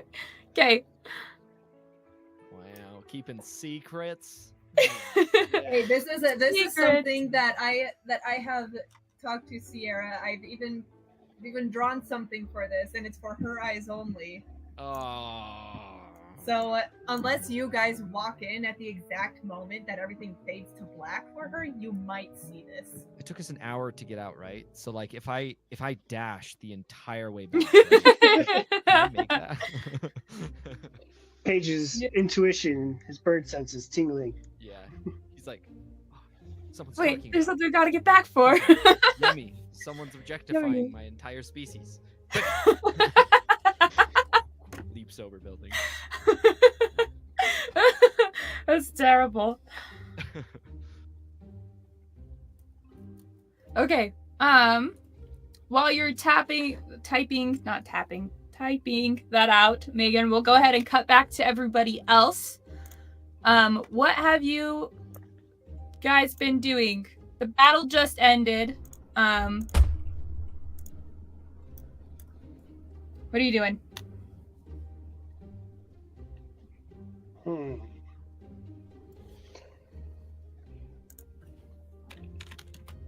Castil, I mean- you alive? Yes, barely. Thank you for all that help. I honestly could not have. I could have been dead by now, so I appreciate it. She's gonna kind of like look away from you, and she's just gonna go, "You're welcome." You're welcome. And then she's gonna push your wolf hat down to cover your eyes a little bit, and she's gonna lay your head on the ground, and she gets up. Dunk. Oh. Well, no, Just, like drops the gently. head. She doesn't drop it. She just. And 1 point of damage. He's out again. Kaya, do you want to calm those sheep down? So just like as you're doing that, Kaya's also just like sitting by him, and like her hands are like, she keeps like, I want to help, but I don't know what to do, but I want to help, but I and so she doesn't actually like do anything. She just keeps like, and then you also for the first time like see her elf ears, and you can see her hair, like, because it's always been covered this whole time, and she looks a lot smaller without her hood on or her cloak on, and she looks like a scared child, very intimidated, and she's solely focused on you, like, are you okay? Yeah. I'm good. He's gonna like stand up, probably limp a little bit, but fine. We should take care of these sheep. We don't want them running off while we just barely found them. Yes, Kaya, if you would so kindly put them to sleep. That way we can carry them back, no problem. She nods. Yeah, they're skittish enough, they're gonna try and run from us. She nods, and she kind of fixes the cloak, and she's like, here, just wear this. It'll cover you. And she just is really awkward, and then she like what do you mean? turns around and like, thank you. she just turns around, and then she's just over by the sheep. Not that close. She's over by the sheep, and she is gonna cast her sleep spell now. Okay, they start to kind of like freak out as you're approaching, but you cast the sleep spell, and it will definitely knock them both out because they're sheep. They don't really have a lot of hit points, and they both just fall asleep on the ground. How long does that last for? So it only lasts 1 minute, actually. So when they fall asleep, Rayla is going to run over, and she's going to say, Paige, the rope, quick! Yeah, he reaches into his pack and he like tosses the rope over towards you. He actually he looks like he's gonna take a couple steps forward, and then he sees some of the water and he seems to be a little put off by it, so he just tosses you the rope instead.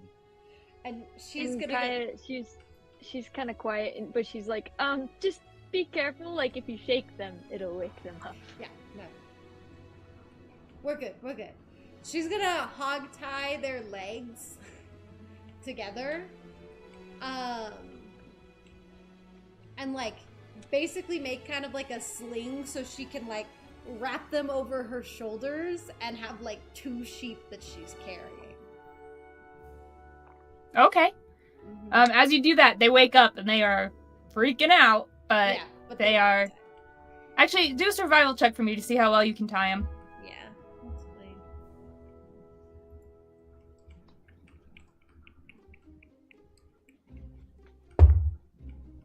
That is a dirty 20. All right, they are pretty secure on there, and you got them. Yeah.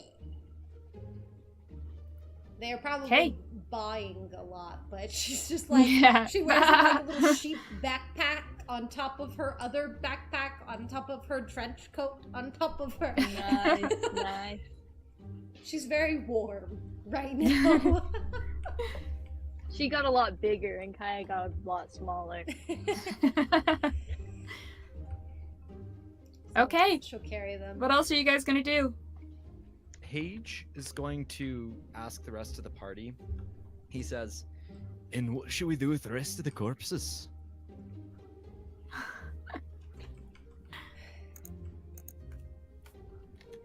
I mean,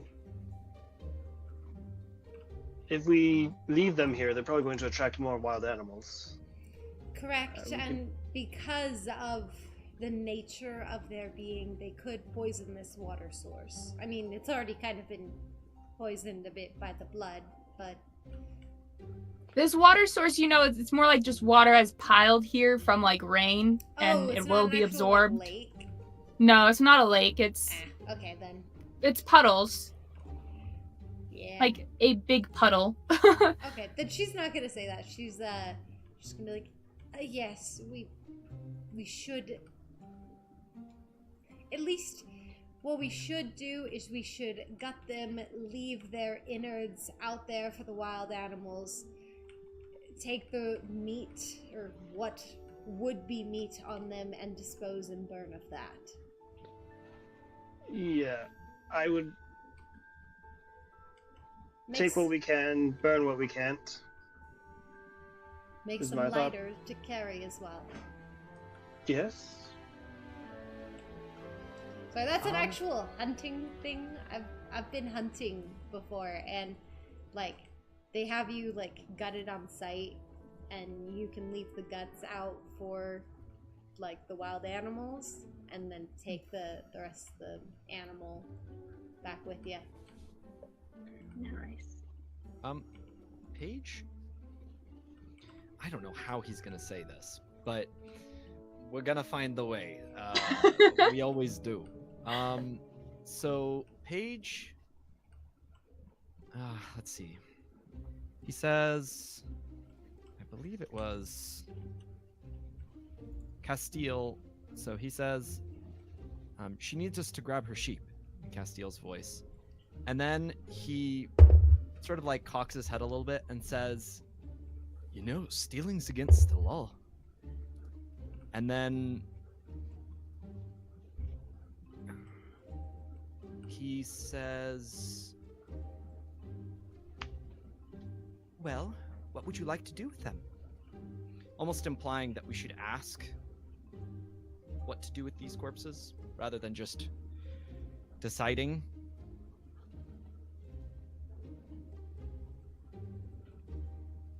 Ask who? The bandits that run that town?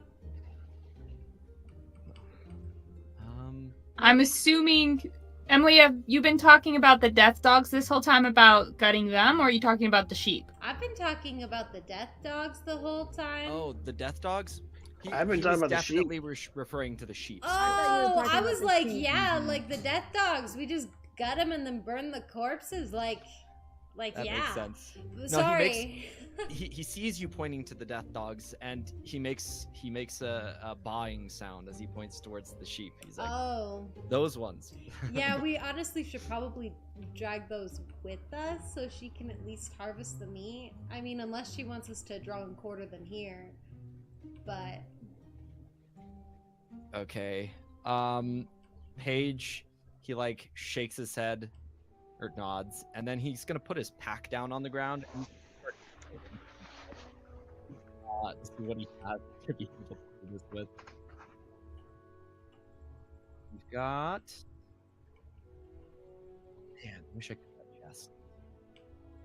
I never thought a chest would come in handy, so I got. But who would have? Who would have thought? Okay, if he pulls out the chains he used before, he's also going to pull out a hunting trap that he has, which has a long 5-foot chain attached to it as well. And he's going to pull out. Is these also have chains? So many chains. He has so many chains. Exciting. Okay, hold on. He pulls out a. Yeah, they also have chains. He pulls out a set of manacles, and he sets them on the ground, and he just kind of like spreads them out a little bit, and then he just kind of like pushes them towards you guys as if you know what to do with them. to put them on the sheep and probably drag them behind us or something. He nods. Okay. She's gonna set the sheep down real quick. But they are like tied together and with their like feet stuff, so they're not going anywhere. And then she's going to grab the chains and start doing that. She's purposely trying to be the one to like lift all the heavy things because she knows Kaya is squishy. But also Castil is hurting a lot, and she knows that he would definitely be trying to do all of this, and she's gonna shove him off if he tries.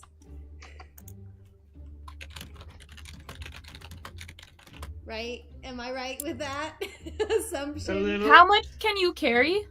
So, what do you mean? Like, what's your carrying capacity? It's 15 times strength score, right? My strength's pretty It high. It's- should automatically calculate it for you in your character sheet. Where? Where can I see that number? It should be like under your equipment. It just shows Oh, it the just says total if you're weight not. of my equipment. Yeah, it says Hmm. if you are or not, yeah. Let's see. Google, tell us. Yeah. Google. I think it's 15 times your strength score, not your strength modifier, the score itself. So Mhm. like the 18 or whatever that makes up the plus 4. Hold on. Yeah. Multiplying their strength score by 15. Okay. Let me do this real quick. I mean, I could probably wild shape into a hog, which will increase my strength. And your health.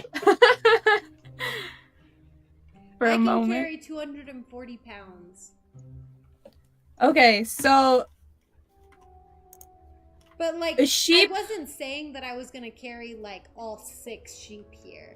I was saying that she was originally going and like she's gonna go. She set down the sheep so she could manacle them all together.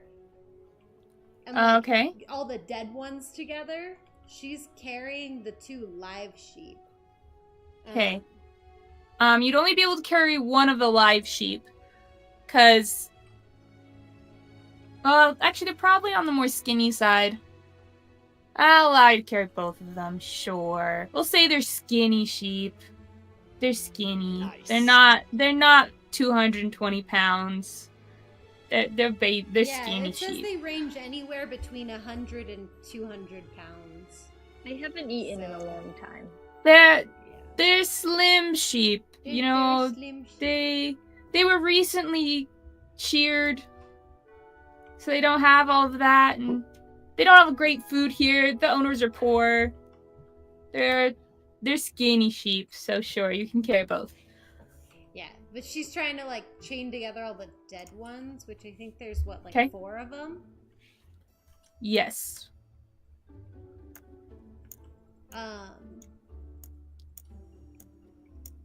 And so like essentially what she's thinking is like by chaining them together that she and Paige can probably like try and drag them a bit. Not necessarily carry them, but like drag them. Okay. You can do that.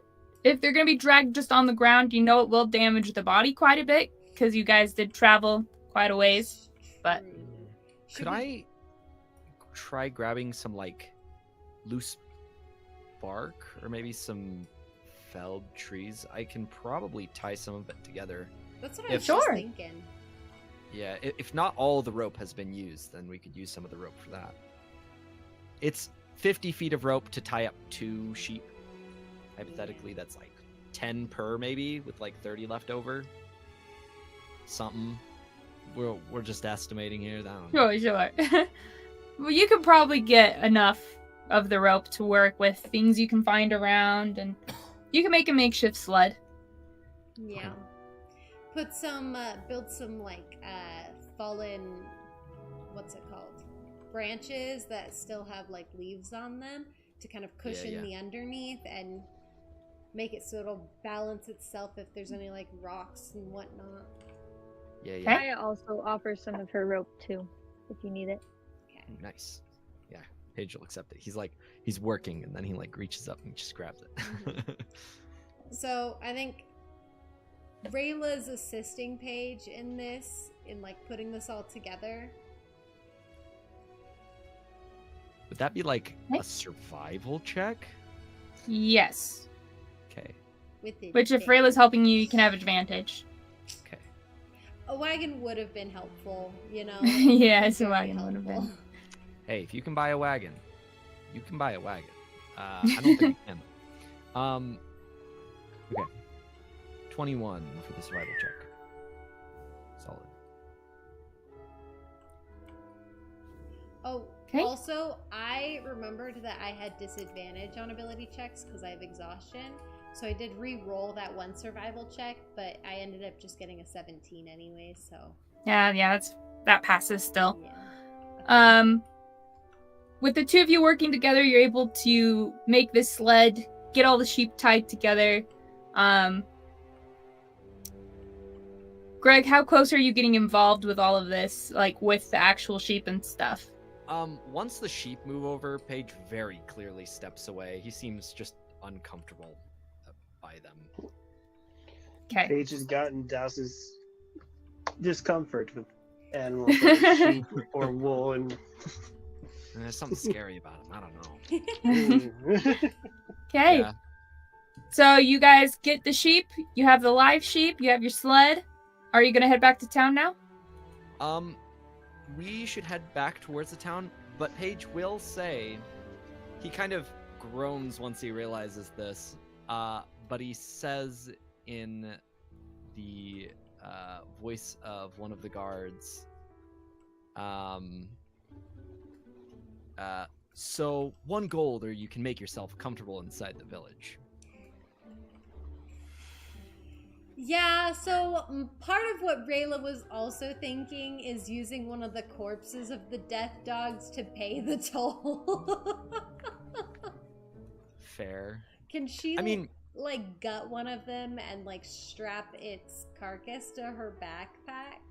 Because it'll be a lot lighter. That would put you over your weight with the Yeah. 2 sheep. Okay. I will Oh, yeah, that's say right, she's carrying 2 sheep. there's a problem of we did kind of fight them. Yeah, we did beat them up. The only person who they haven't fought with explicitly It's Castil. is Castil, And because he Zilli. was the only and Zilli. He was the only one who wasn't, you know, they wouldn't recognize him. Let's just put it that way.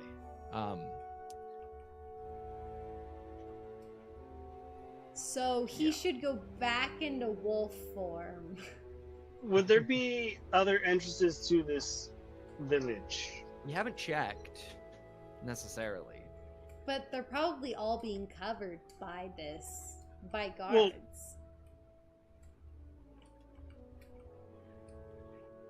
Sierra, is there like a wall surrounding the town, or is it just open? It has like a small wall that's like maybe knee high around the town.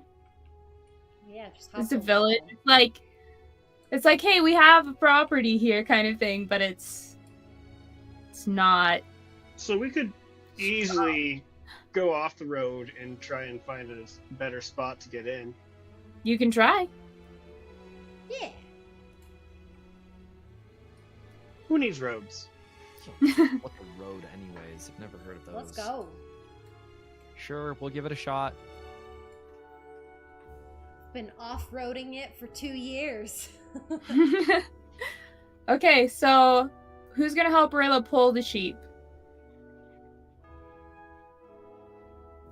I can turn into. refuses Castil unless he's like an animal. Because I can turn into an animal to do it. she doesn't want him to get more damaged.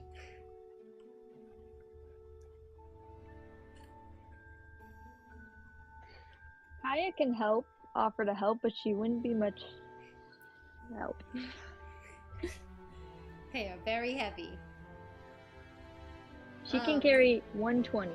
That's it. I thought it was her and Paige were doing it. Paige could do it, hypothetically. Depends how far away he is from the sheep while we're walking. I don't know how long we made this chain to pull. I assume it's probably within 5 feet. So it'll probably probably be wouldn't me do and that. Castil. Castil, what are you becoming? I was thinking of a hog, which would give me a 13 strength. Okay, once you turn into a hog, Rayla's gonna like look at you and you're gonna see her kind of like rub her nose as if she like was about to laugh, but she like held it in a little bit. Goes over, grabs the thing, grabs the rope, and just starts pulling. Rayla's That's not amazing. laughing. I am, but Rayla's like, Rayla's holding it together. She's a professional. She is. She's a professional at hiding her emotions. Well, hiding everything except anger. Hey. So you guys are Kaya- able to head back to town. Sorry, Kaya. I was just gonna say Kaya's just kind of standing slightly like distance from everyone, like knowing that she can't really do anything to help because she's really weak, and she already offered her rope. And she keeps like tugging on like a cloak that's not there, and then she just looks kind of awkward and embarrassed. Can I roll insight to see if I notice this? Yeah. Caitlin, if you're trying to hide anything, you can roll for stealth or you can roll for deception. Don't tell us which one it was, and you just say the number, and whoever's higher, yeah, we'll resolve that afterwards.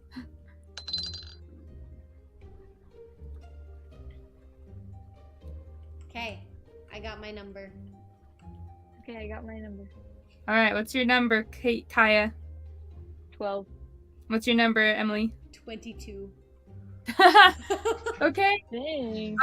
Kaya, what do you feel like Rayla would be able to glean from your actions that you're doing? She feels kind of uncomfortable and like kind of exposed because she's used to always covering herself, and she feels kind of nervous that it almost feels like she's nervous that someone will like see through her, but not necessarily like she's hiding something, just like she just feels like very open Exposed. and uncomfortable. Yes. Okay. Okay. Hey. Give me 1 She second. also looks a little bit shaken still. She Yeah. looks like she would use that cloak to comfort herself from seeing somebody die twice and a bunch of dead animals and a bunch of fighting, and Is it but getting dark out? Let's see. You guys head out morning. It's Well, probably we were mid. doing stuff in the morning in the town. Yeah. And then it was around like midday when we left. So it's probably mid-afternoon now. Mhm. Like, you probably have 2-3 hours before sunset. Okay. Okay. Well, in that case, if I see that, then Rayla's gonna say, "Hey, Kaya, come here a sec," as she's like carrying all the sheep. she looks a little bit intimidated by you in this moment right now. She's very small. She's gonna say, But she "Hey, right on my hip, right here, there's a water pouch. Mind grabbing that?" She kind of grabs it cautiously, and she kind of looks at you and holds it up to you, even though you She can't goes- really grab it. She goes, no, take a sip. You need some water. Shake off the battle. Helps you And feel a little better afterwards. Kaya kind of shakes her head. No, I have my own water. I'm okay. Here, I'll put it back. Okay, you can put it back, and she's gonna say, "But I need to see you drink some water." She nods and kind of steps back a little bit, like lets you guys kind of pass her a little bit, and then pulls out her water, and she pulls out. Rayla will again. stop and wait for She you to stops. drink. Okay, she pulls out her cup again, her favorite cup, and she actually like pulls out the water skin and pours some in there. She won't drink out of the water skin. She pours it in the cup, and then she's just kind of sipping really softly out of it. She looks like she does not want to drink water right now, but she's trying to drink water. I appreciate it. Rayla's gonna be like, good. Tastes good? She doesn't respond to that. She just kind of shrugs. Rayla's like, I find that getting a good drink after something that strenuous is definitely pretty helpful. Well, anyways, thanks for drinking a bit.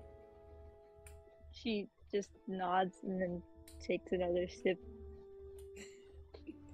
Oh, that talk of water was making me thirsty. And oh wait, let me get my water.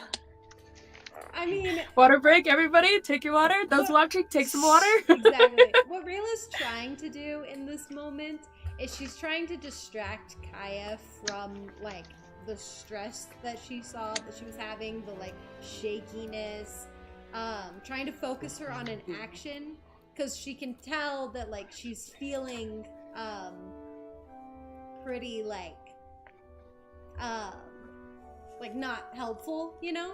That she's kind of like, is that accurate that she's like kind of not feeling helpful, right? But like Rayla's trying to give her a task in the sense of like trying to make her feel like she's like doing something productive and good, you know, while also trying to help her recover a bit mentally and physically from the battle. Psychology. Yeah. Psychology. That's what Rayla's attempting to do. And so she's gonna be like, okay, keep drinking, as she's just now using her cup as like her cloak. It's like kind of her new, like she's just hiding behind it.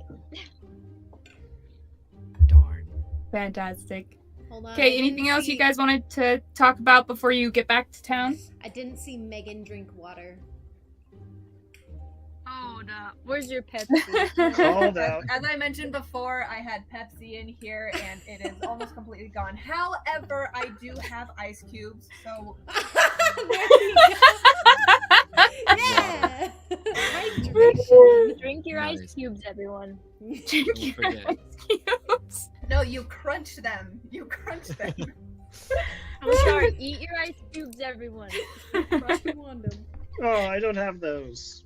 Yeah. Oh, Darn. Maybe next time. that's so funny. Okay. So in my head, I think Paige is probably leading the way, like up ahead of everyone else. So he's probably scouting as well, just making sure nothing else is coming after us. No more of those death dogs or whatever, you know. It seems like the forest is quiet, but you also are making a lot of noise as you guys are going because of the sheep on the makeshift sled. So you think normal life of a forest is just quiet because everything is like run away. And there's no sign of any dangerous creatures right around. Okay.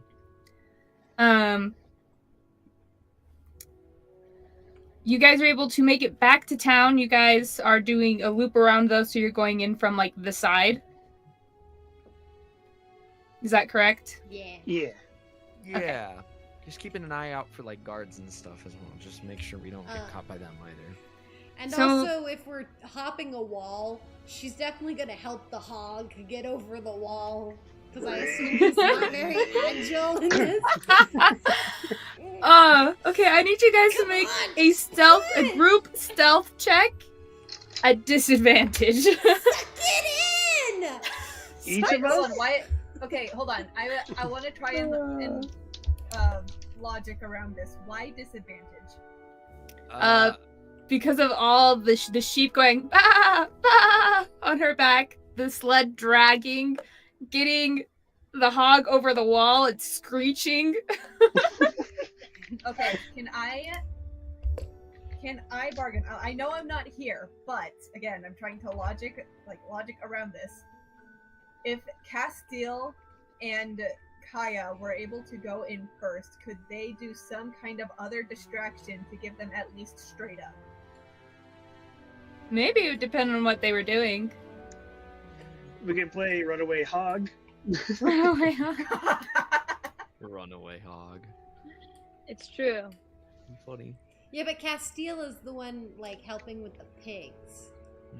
That's true. They were the sheep. sheep. They turned Dead into pigs. Oh no. They turned into pigs.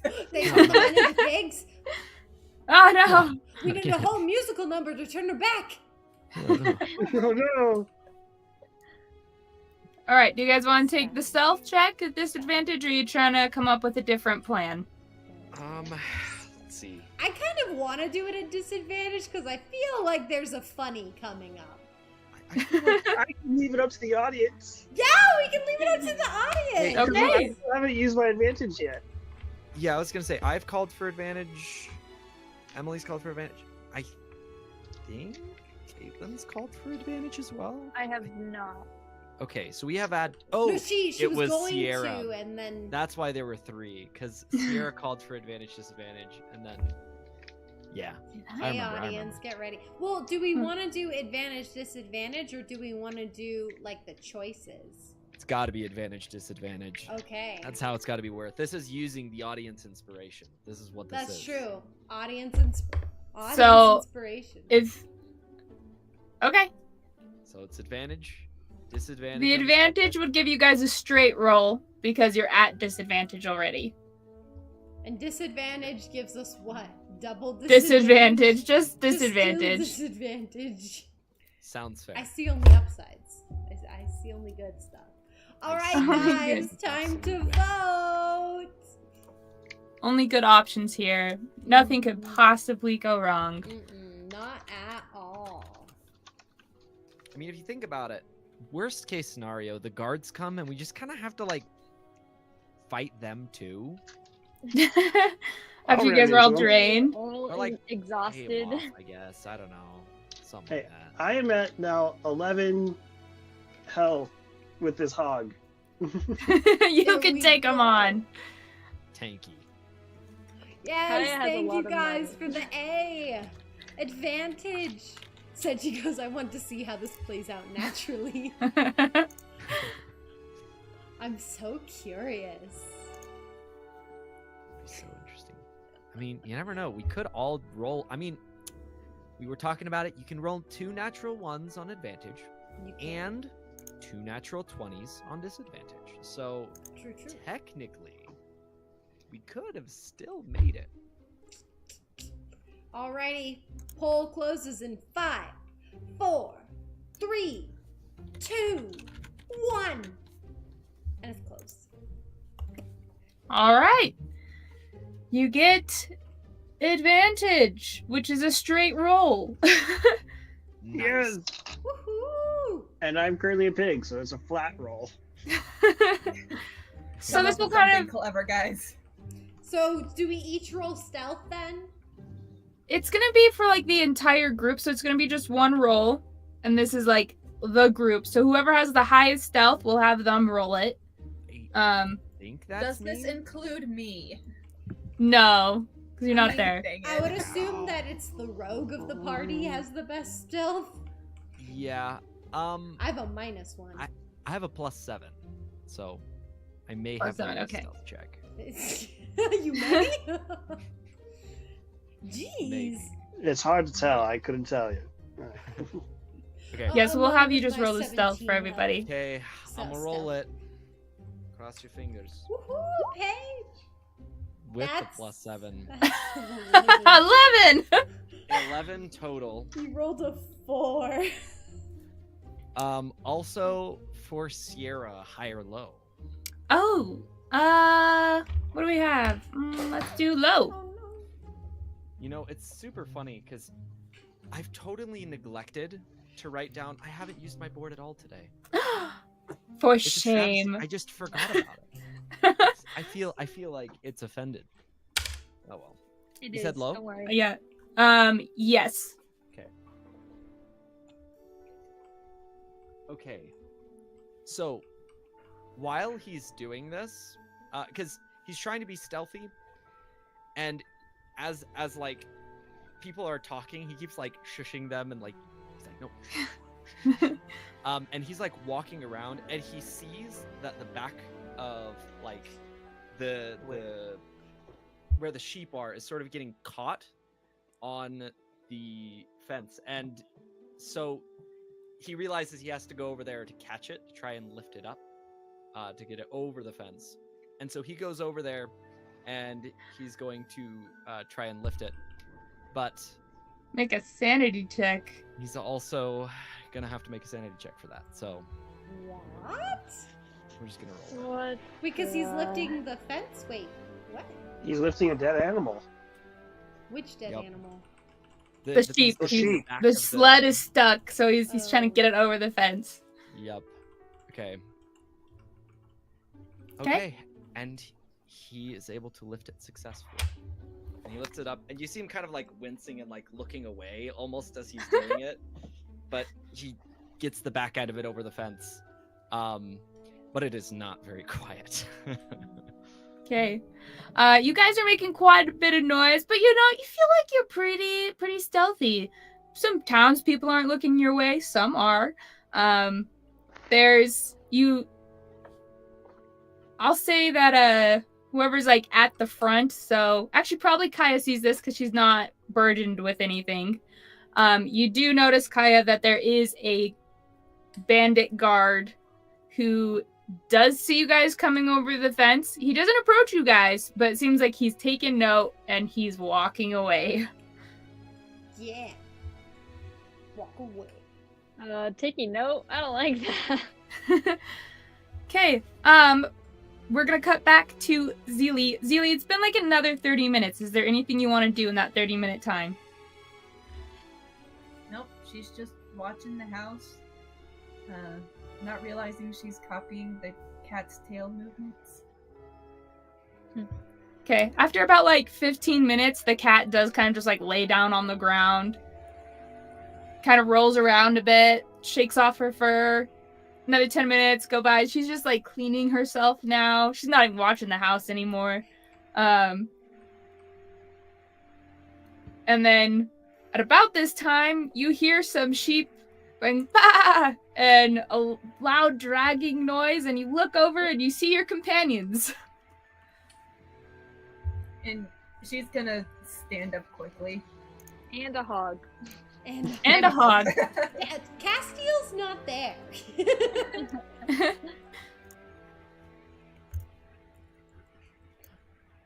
Strange. But they have a hog instead. Alright, what do you guys want to do? You're all back together now. Woohoo! Well, we should probably return the sheep. So, Zilli, you come back to the party, and Rayla's gonna be like, "Hey, good to see you again, Zilli. Seems like you're She's all there gonna- this time." Zilli's gonna hug her. Oh, and she can't really hug you back with the the sheep, but she's just gonna be like, "I'm glad you're okay." Just gets blood on her, but she doesn't care.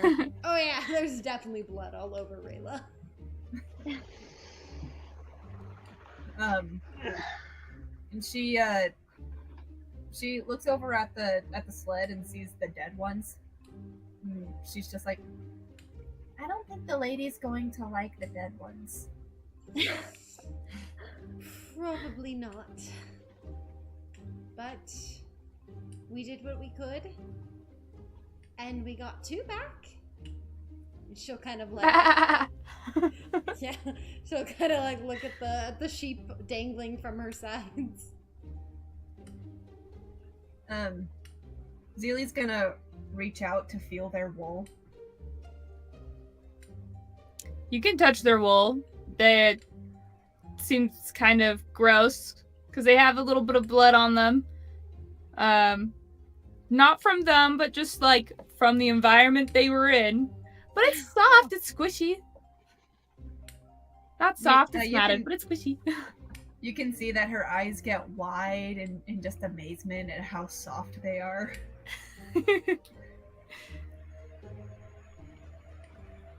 But then Then she's gonna turn back to Rayla and just say, The lady didn't leave. What? The lady didn't leave.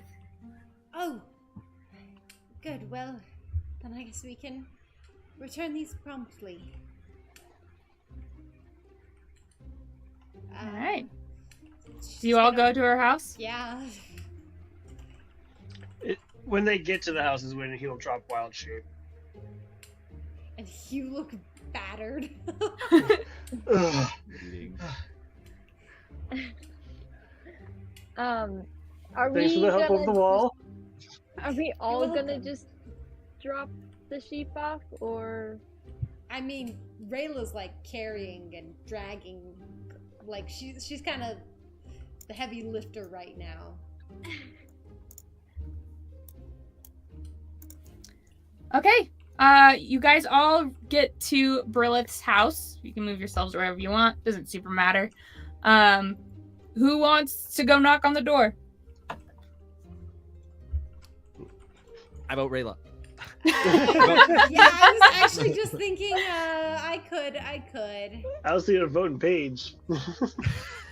No, Kaya's probably the most logical option here. Paige will actually point to her. He's like, she just kind of looks a little awkward but nods and goes up to the door and just And we're all behind At this her. point, he would have given you back your cloak, by the way. okay. She would have been like, okay. He's just like, I've got my own. shirtless and- It's fine. He Okay. draws his own little cloak over himself. But thank you. You hear some shuffling from inside, and you wait a moment, and then the door opens, and Brilith is standing there.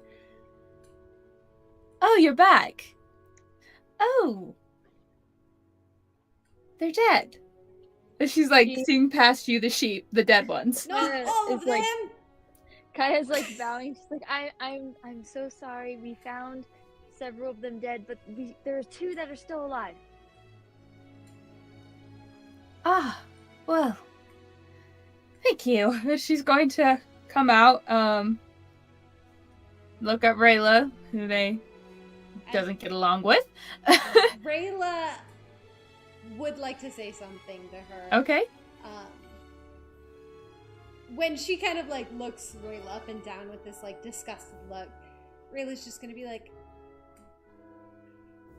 I would like to apologize, miss. I acted rashly and without the care that I wish I would have. I'm very sorry for the way that I treated you. And yeah. Well, thank you. From criminal to criminal.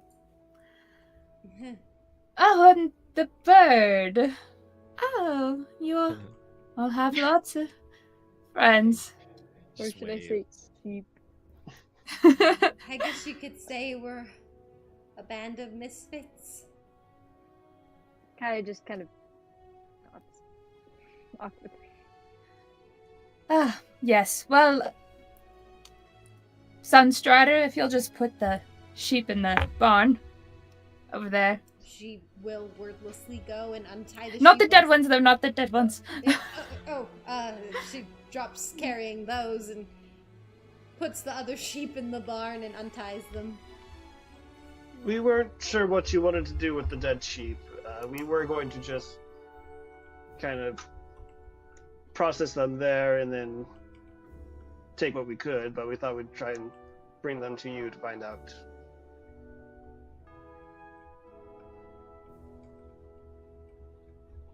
What I would want. Yes. I appreciate that. I can at least give them to the butcher, although it looks like they're rotting away. Oh, you look like you're rotting away. Yeah. Yeah, they're devil dogs? Death dog. Death I was dogs. just like looking down, and her eyes look really hollow right now. Like, eyes. Poor There thing. were some death dogs that were out there. We got in a scuffle trying to save yours. I see. Well, thank you.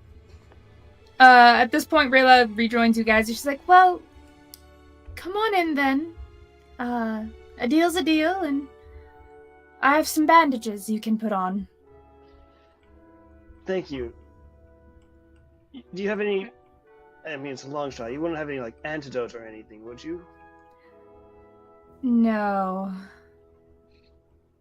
Sorry. That's fine. Paige being invited in, he just kind of like almost immediately like nods in thanks and just kind of like starts walking towards the door.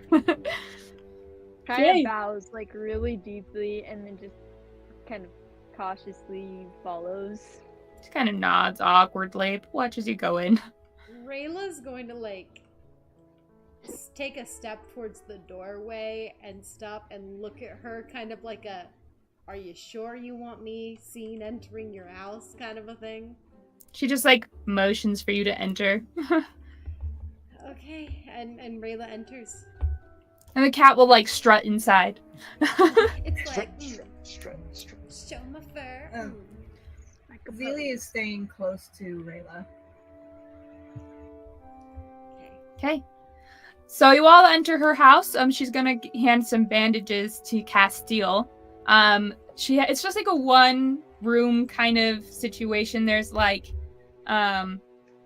some worn out like rags essentially that are hung up to like separate a bed from the rest of the place. And the rest of the place there's a table, a little stove area, like a small fire pit. As she like motions for you guys to sit down around the table that has some benches, and that's really the only place to sit. It's a very, very humble situation.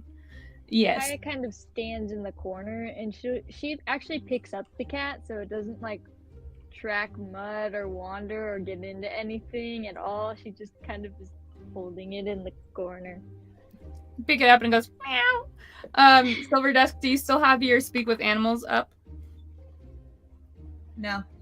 Okay, that's just a meow then. As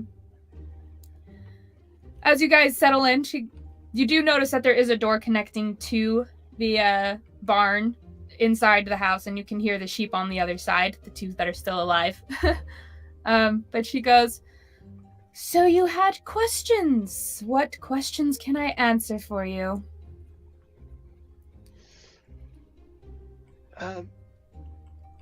Firstly, we were wondering a little bit about your crests. Like, how many family members do you have that you know who share it? Is there any history behind it? Oh, there's quite a history behind it, for sure. It's the Marsden crest. It's been around since before the Yonaka curse. I guess this crest was made during the Yonaka curse. Apparently our great,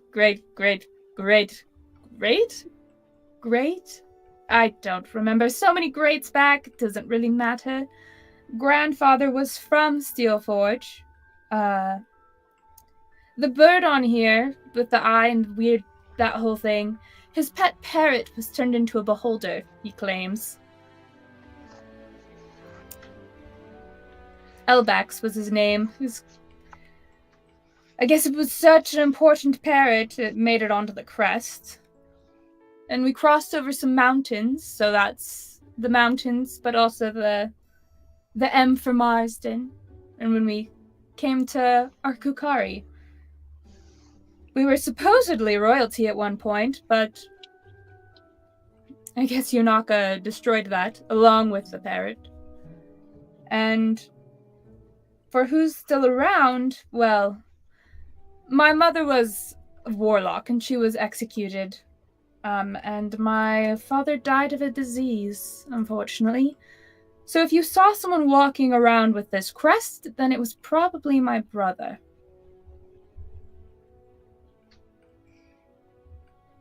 Yikes. Yikes for Rayla. Can I just say yikes for Rayla? Wow. Yeah, that is really big. Yeah, Zilli's just Yikes. gonna look over at Rayla. Okay, guys, she already feels guilty.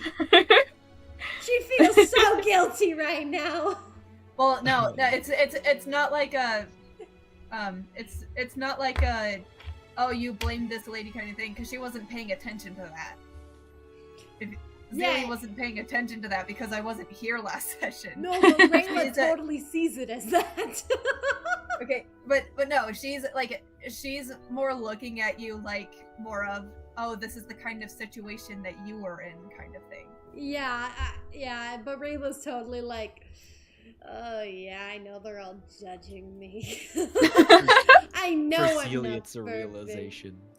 Yeah. And Wow. for Rayla, she's like, I know I'm not perfect. I just did to her what people do to me, and I feel awful. I feel so awful.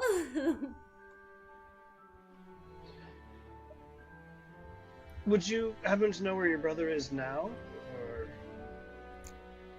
I haven't seen Barrett in a few days. Barrett? Barrett. How do you He- spell that?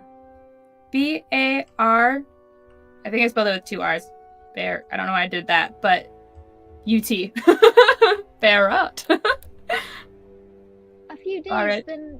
then where did you last see him? Oh, yeah, we live together. He tends to the sheep. They're his sheep, really. But he Does he- took our money and left. Does he usually just leave like that? No, he's been more serious of late. How so? I think he's still angry about my accident. is that right to assume it's what's causing you to limp right now? Or She kind of like looks down at her bandaged leg and she goes, Yes, yes. I was trying to become a circus dancer in Inglewood when, I was run over by a noble's carriage. Zilli is going to, she doesn't know if this lady understands Elven, so she's gonna lean to Rayla and just ask, "What's a circus?"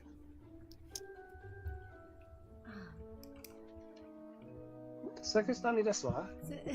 Sir, Rayla's gonna lean back over and in Elvish, she'll respond with, a circus is a group of people that get together to put on a show for people's entertainment. And it's so exciting with bright lights and colorful outfits and performances. I went to the circus when I was younger quite a few times. You can see that once again she has that amazement look in her eyes. Mm-hmm. Do you happen to know the name of the nobles who hurt you? Hard to forget someone who's ruined your life forever. It's Raymond Edsley, the son of the town guard there. Raymond Do I know Edsley? them at all? Edsley. No. Do I? No. So if you said your brother took your money, how are you living now if he took all the money? No, I'm not, really.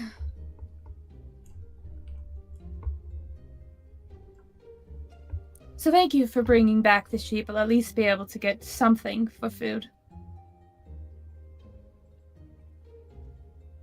I wish you the best. I honestly don't have much I can offer, but if you want to get out of town, you can try coming with us.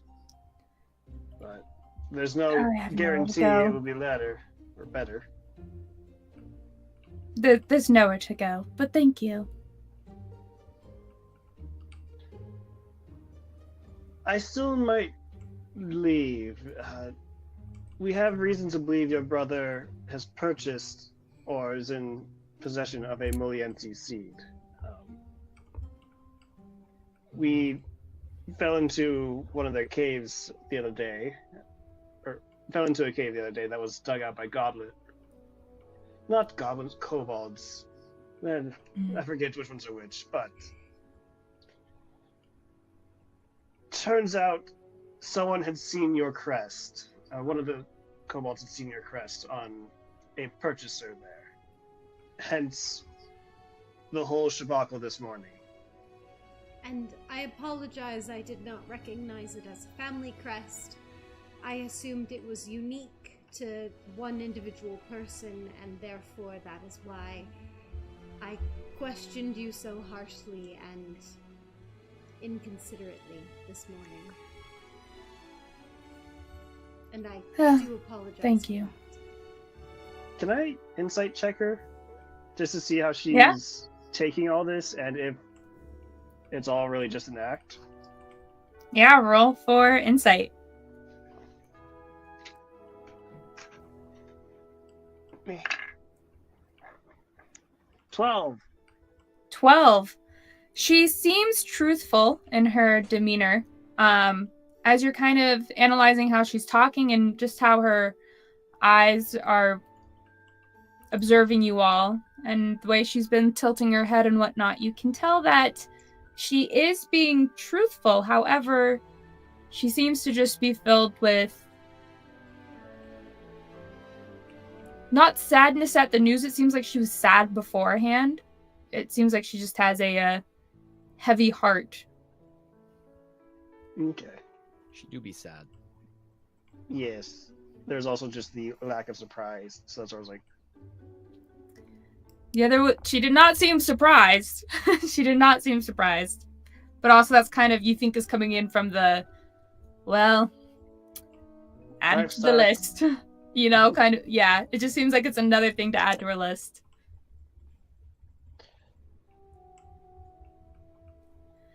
well, thank you for your time and your answers. I guess our next stop would be that I am forgetting the city name. Ingwood. It's possible that Barrett may have headed towards Ingwood if there was a vendetta, maybe, against this Raman Edsley. In which case, time is of the essence if we want to warn them.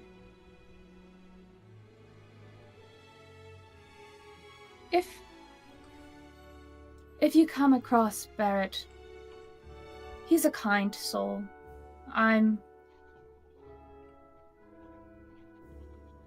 It's been a rough year. It's been a rough year for everyone with the war and all, and resources running low. I know he's an adult, but he is my younger brother, so if you can show him any mercy, I would appreciate it. We'll try to send him home if we can. Thank you.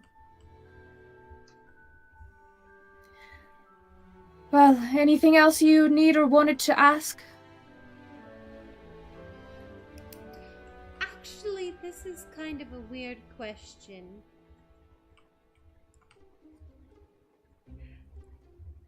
What kind of upkeep do you do on your horns? On my horns? I'm curious for my friend Zilli here. Just trying to make sure we're keeping them, from like curling into the head. Zilli's just sitting there kicking her feet. Well, everyone's horns are a little different. Depends on where your tiefling heritage comes from. Ours is because our mother made a deal with the devil, but As you do. What if you don't know anything about your heritage?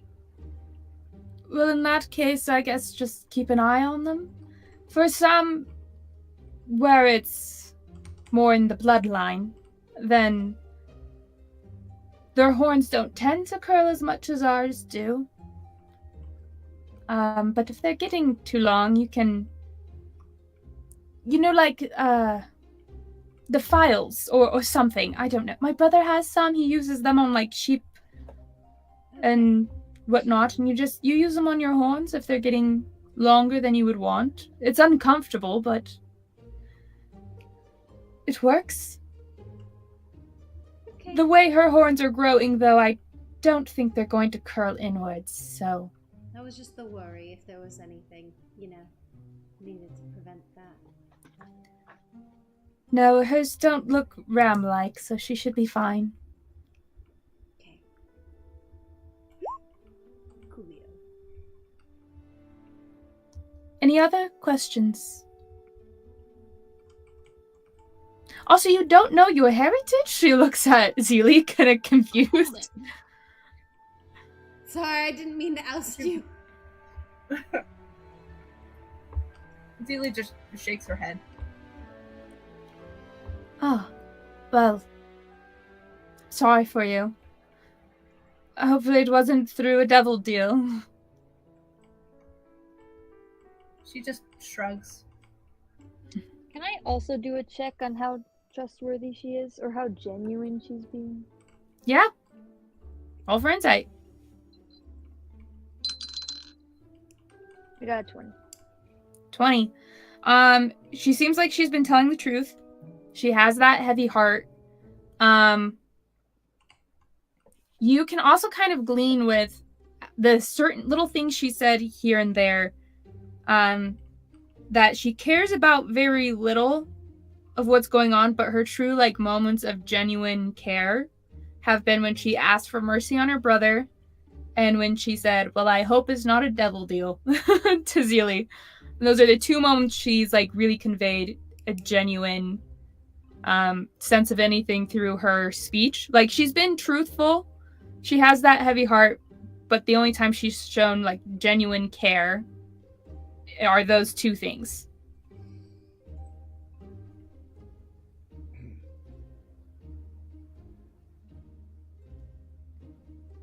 Well, we appreciate you being so willing to talk with us. Thank you for bringing back the sheep. A deal's a deal after all, and what are criminals if there's no trust? You keep saying that, but I'm not a criminal. Well, people still see you that way. True. But I'm hoping to change that perception. Good luck with that. Perception is hard to change. Speaking from experience. Good luck, and you can see yourselves out. It's hard to get up and down. Understandable. Thank you for letting us come in. She nods. But she doesn't really say anything else, just kind of watching you guys expectantly to leave unless you're going to ask her anything else. Rayla's gonna go over and open the door and hold it open for everybody else to exit. Yeah, Paige will go out with them. Yeah, Kaya will thank her really softly and bow. But as she goes out, I want her to try to slip 5 gold pieces into one of her vases. Okay, roll for stealth. Ding ding ding ding at the bottom of the vase. I think that would be more sleight of hand. Oh, sleight of hand. Sorry, thank you. Yes, stealth, sleight of hand. I can't remember all this stuff. Thank you. You're correct. Sleight of Raise the hand. vase. And are you exhausted, Kaya? Do you have a point of exhaustion? So it'll be at Yes. disadvantage. So do you want me to roll twice? Yeah, and you take the lower Yes. roll. Okay, I got a 16. 16. You do it Dang. pretty stealthily. And And she doesn't seem to notice that you've put some coins in there. And it's in a place where she can easily find it later. Okay. Okay, but what would have been so funny is if Kaya did that and like got her hands stuck in the vase. Like she was stealing the vase. Sorry, I dropped my money in here. I'm trying to pick it up. Trying Pulls to a pick it up. Pink Panther. I'm like, I don't know. I'm like, I just simply did this, and also she has 2 vases. Grab me. I don't know. Okay. Where do you guys want her to go or do? You've left her house. I think we need to talk outside, like just talk about our next moves, you know? Well, Zilli's making a beeline for the market. Oh goodness. Bzoo! I'm going after her. I don't know what money she's Uh, buying. Cat stuff. follows along. Let's She'll actually meet hold up out- at the hotel or the inn. She's gonna hold out her arm down to the ground if the cat wants to climb up and chill on her shoulders. It doesn't seem to chill up on your shoulders, but it's following. Yeah, okay. So she'll follow after Zilli.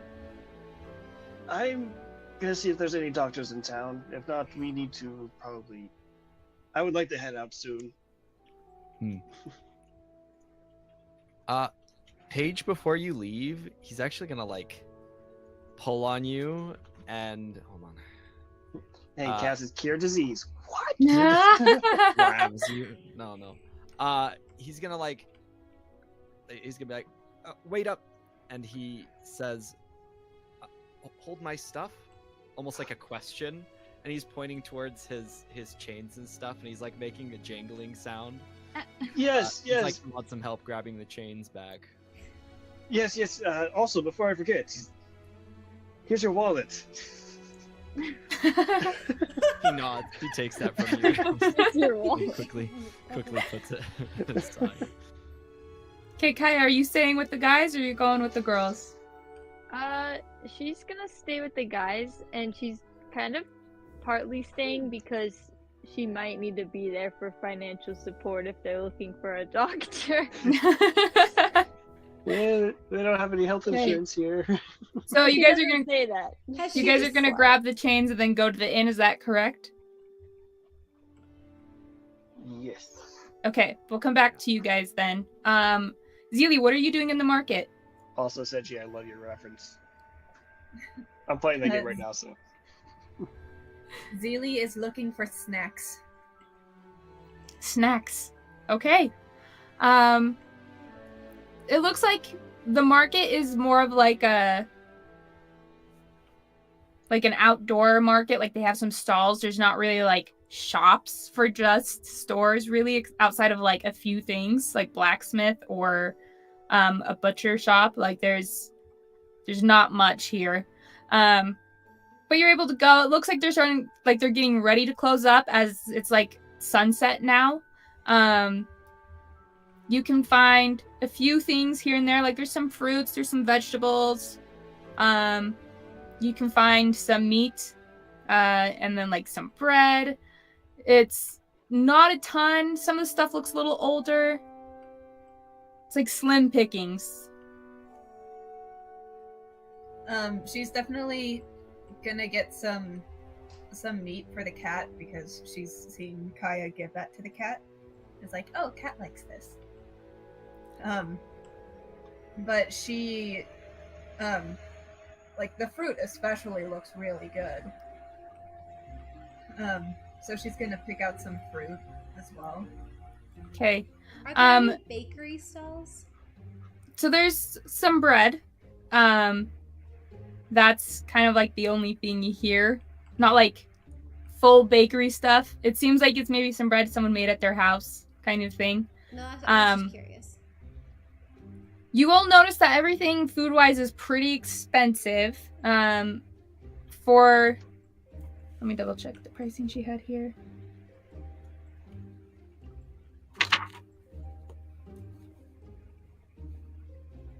For the meat, depending on how much of it you're trying to get or the quality, it's going to range from 5 silver to 1 gold. She's she's probably just gonna get enough to feed the cat every now and then.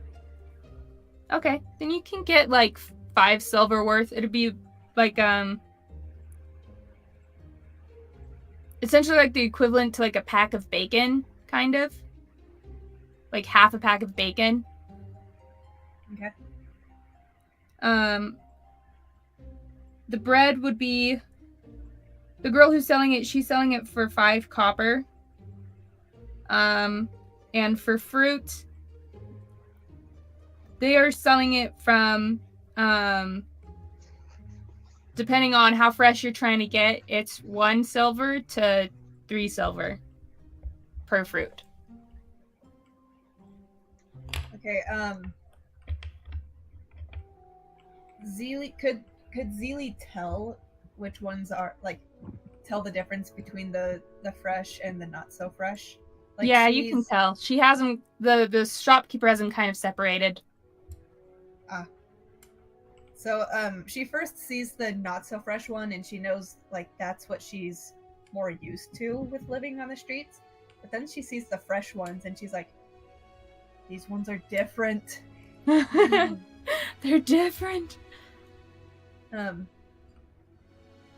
So, she's going to pick out some of the fresher ones. Okay. How much is she do you want to take? spending? Yeah. What? How much How is much are she you spending? Well, let's see. I've got. She's going to pick out a few fruits. Okay. And enough meat for the cat. How much do you think that would be? So the meat for the cat is 5 silver. The fruit, the nice fruit, it's 3 silver per nice fruit. Okay, so she's probably going to get like 3 things of nice fruit. But again, she doesn't have any silver. So you doing it in gold or copper? Rayla's gonna help her with her money to make sure she doesn't get scammed. So she pulls out the money that she has, and she has 9 gold and 2 platinum.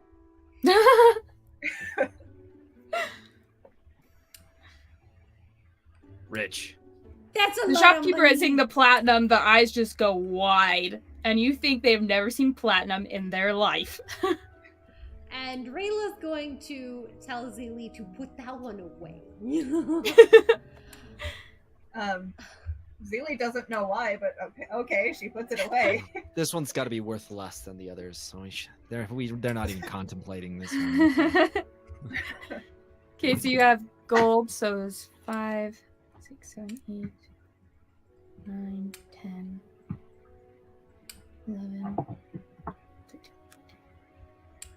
So you'd give her essentially 2 gold, and she'd give you 6 silver back.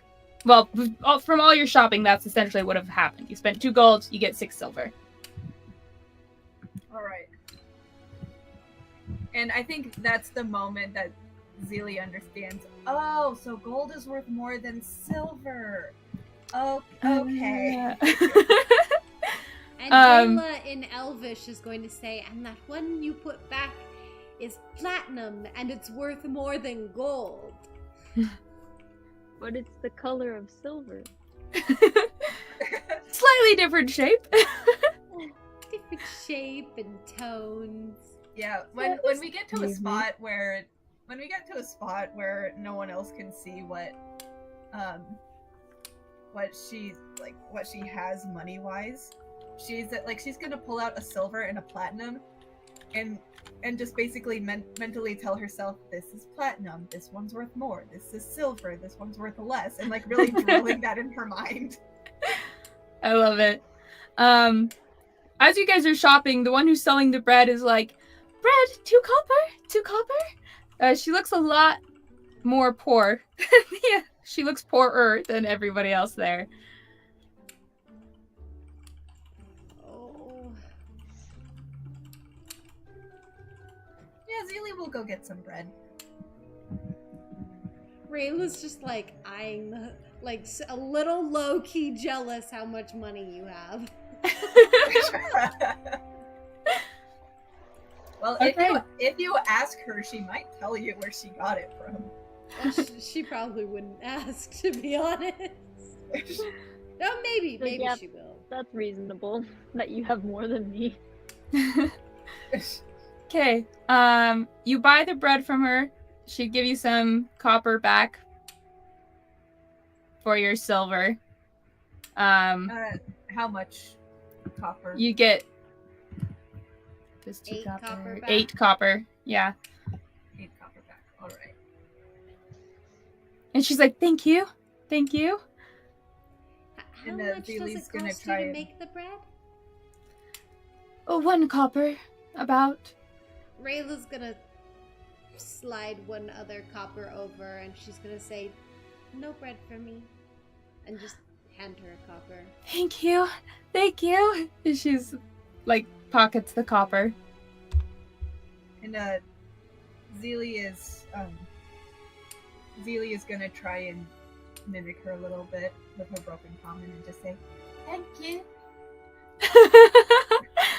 Awesome. She like looks at you. She's like, "Oh, you're welcome. You're welcome." Rayla's gonna, like, tussle her hair. Zilli's. Okay, are you guys gonna head back to the inn? Rayla, you All right. messed up her hair a little more than it already is. So you guys are heading back to the inn. We will first cut back to the other part of the party who's already, you guys are coming up on the inn. Well, I think we were looking for a doctor. Oh, a doctor? Okay. You can look for a doctor. Are you going to be asking people, or are you going to just be like looking around, looking at signs? I would ask a few people walking by in the streets, like, do you know if there's any doctors in this town Help. that could help out? I got myself beaten up recently, pretty badly. They say that there's a healer that is around, but they kind of like look at you and they're like, I don't know if they can heal that. But you can try, and they like point you to where that person's living is. You could also just get a good night's rest. That would not cure a disease. Oh yeah, cure disease. You like find their house, and it seems like it's what's the word? They're using like herbs, whatever one it is in America. Apothecary? Yes, it's like an apothecary, like kind of thing. So Alchemy. yeah. Alchemy, yeah, it's like alchemy. It's just Herbalist. yes, it's an herbalist. It's more of an herbalist than alchemy. But you can go in, and there is a old woman that's over, like, in this back space, and you can see that there's, like, a bed. She's got, like, a fireplace. It's very reminiscent of Brillith's house.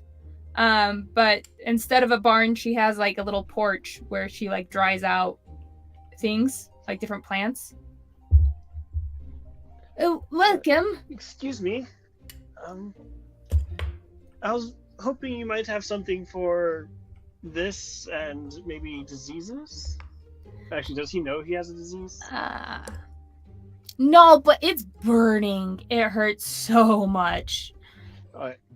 You might have something for this. It kind of burns a lot. Oh, come sit down. Let me have a look. I can tell you what caused it. I don't know if you want to touch it. Oh, yeah. What caused it? They were these death dogs that were two-headed creatures. Their spit basically made things rot. Oh, those nasty little creatures. I've heard tell of them. Ooh, well, let me have a look. I won't touch it, though. Yeah, I don't know how contagious is that. Oh. He's gonna turn to Kaya, like, You might want to wash that cape. She just kind of looks at it, but says nothing. Sit down, sit down. You're tall, I can't see. I'm sorry. Yes. She like is kind of looking at it. She gets some like a poker for the fireplace, and she's kind of like using it to move your shirt. Your like the rags you have left of it. She's like, yeah, that's a nasty wound you have there. I can't heal that. But I can give you some ointment to help it not hurt as bad. It'll numb the area. That would be wonderful. If it could at least get me to Inglewood, that would be nice. Oh, Inglewood's a ways away. And she's going to grab some ointment stuff, and she's like, oh, is your hood up? Yes. Assume it is Okay. mostly always up. Okay. Oh, but your skin, she could still see your skin because she was looking at it. Right. And she comes over and she goes, well,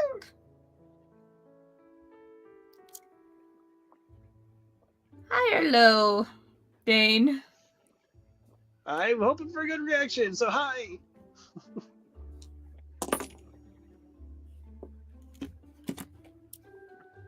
Well, it's an expensive ointment, so how about 2 silver?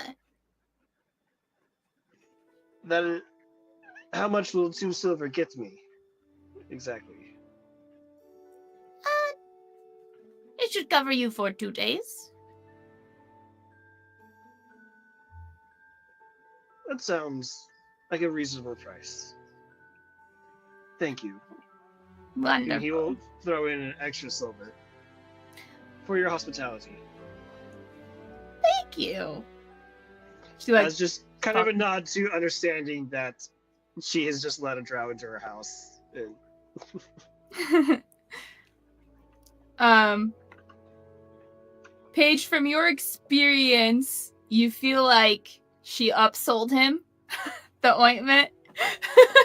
So the extra silver, she's kind of surprised. She's like, oh. Yeah, Paige, he just kind of he just this whole time he's been kind of keeping an eye on her, but it's not his money. So he's not gonna say anything. not his shinies. Not his my shinies. shiny. She'll give you the ointment. It's like a small little bottle. And she goes, put a thin layer around the edges, not on it specifically, but around it. Okay? Thank you. Once per day. So you'll use half of it today, half of it tomorrow. Wonderful. Thank you. I hope your business picks up. And he'll get up and kind of start walking towards the door. Good luck. Thank you. Let me clear. I don't hope people get hurt, but I do hope that things look better for you.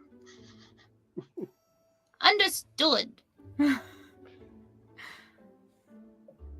You guys are able to leave just fine, and so because you stopped at the store, you guys arrive at the inn about the same time. You can see that there is a gnome. Well, he's very obviously a druid. Actually, there's a gnome druid there. He's like wearing a long, green, like mossy coat. He has a stick, that has like different mushrooms kind of like growing out of it, and then he has like a twig horn sticking out on just one side. It's like horns made out of twigs on just one side of his head. Kaya, you automatically recognize him, as he is the druid who helped you, and he is currently with a very battered looking like traveler. Kind of just like a normal peasant kind of traveler. No noble status here, but they look battered and tired and hungry, and the druid is talking to the dwarf woman when you guys come up. Would Anything- I recognize anything from like what circle he's from, or? You would feel like he is from the circle of...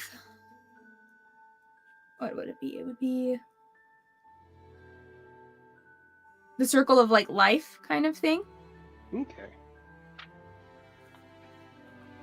So she does acknowledge him, and she's like, "Oh, Matok, I didn't think I'd see you here." He, like, turns around and is like, "Oh, hello, young lady. I'm surprised you're here." And she's like, "Yeah, we got into a little bit of trouble." Oh, terrible luck. Oh, just a moment. And he's gonna turn around and to the dwarf lady. He'll pull out a little bit of coin and he's like, "Make sure he gets some food, will you? Thank you." And she's gonna like lead the traveler inside, and he'll turn back to all of you and he's like, "I see you've got some new companions." What's this guy's name? His name is... I'm gonna copy it over because I don't remember how to spell it. Sounds like a plan. Matok. Yeah, she kind of turns around, like she kind of forgot they were there, TBH. And then she's like, "Oh, yeah, we kind of all got stuck together." Ah, More or less. stuck together. That's a fun... That sounds terrible, actually. It kind of was. Well, nice to meet you all. I am Matok Notwise, from the Circle of Life. Nice to meet you, Matok. It's a pleasure. I am Castil. I'm actually from the Circle of Energy. Circle of Energy. Ah. Well, it's wonderful to see another druid out here.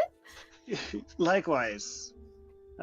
Are you, by chance, headed back to your circle anytime soon? Ah, no. I'm on my way to Arkham.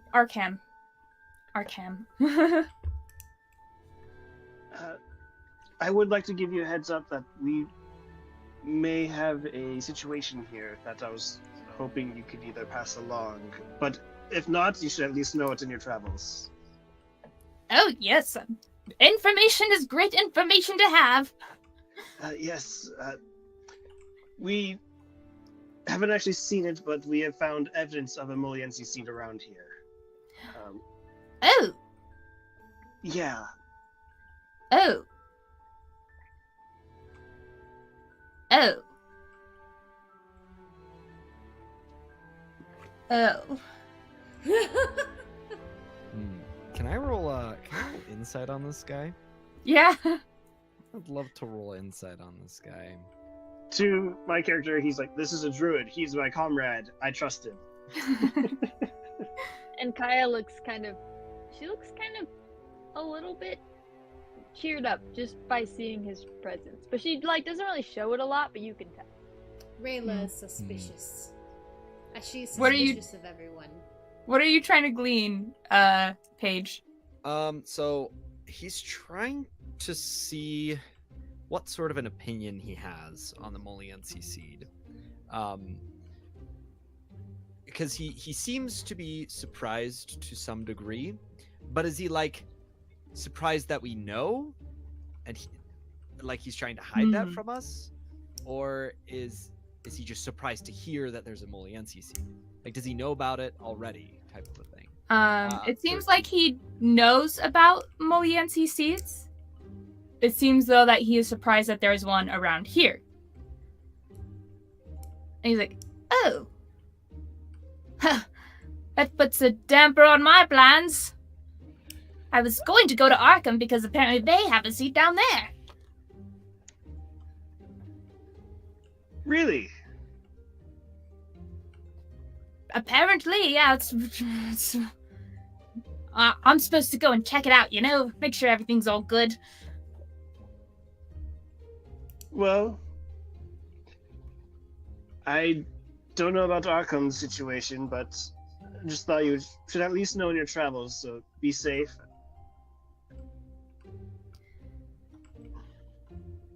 Yes, I should probably tell my circle, actually, because that's a really big problem.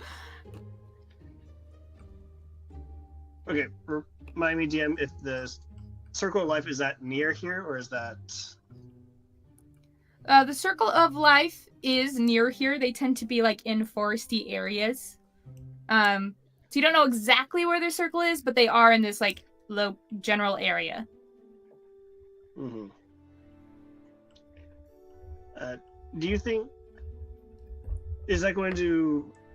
Are you perhaps going to go back to your circle and inform them then? Because if you could, I would like you to send a message over to my circle as well.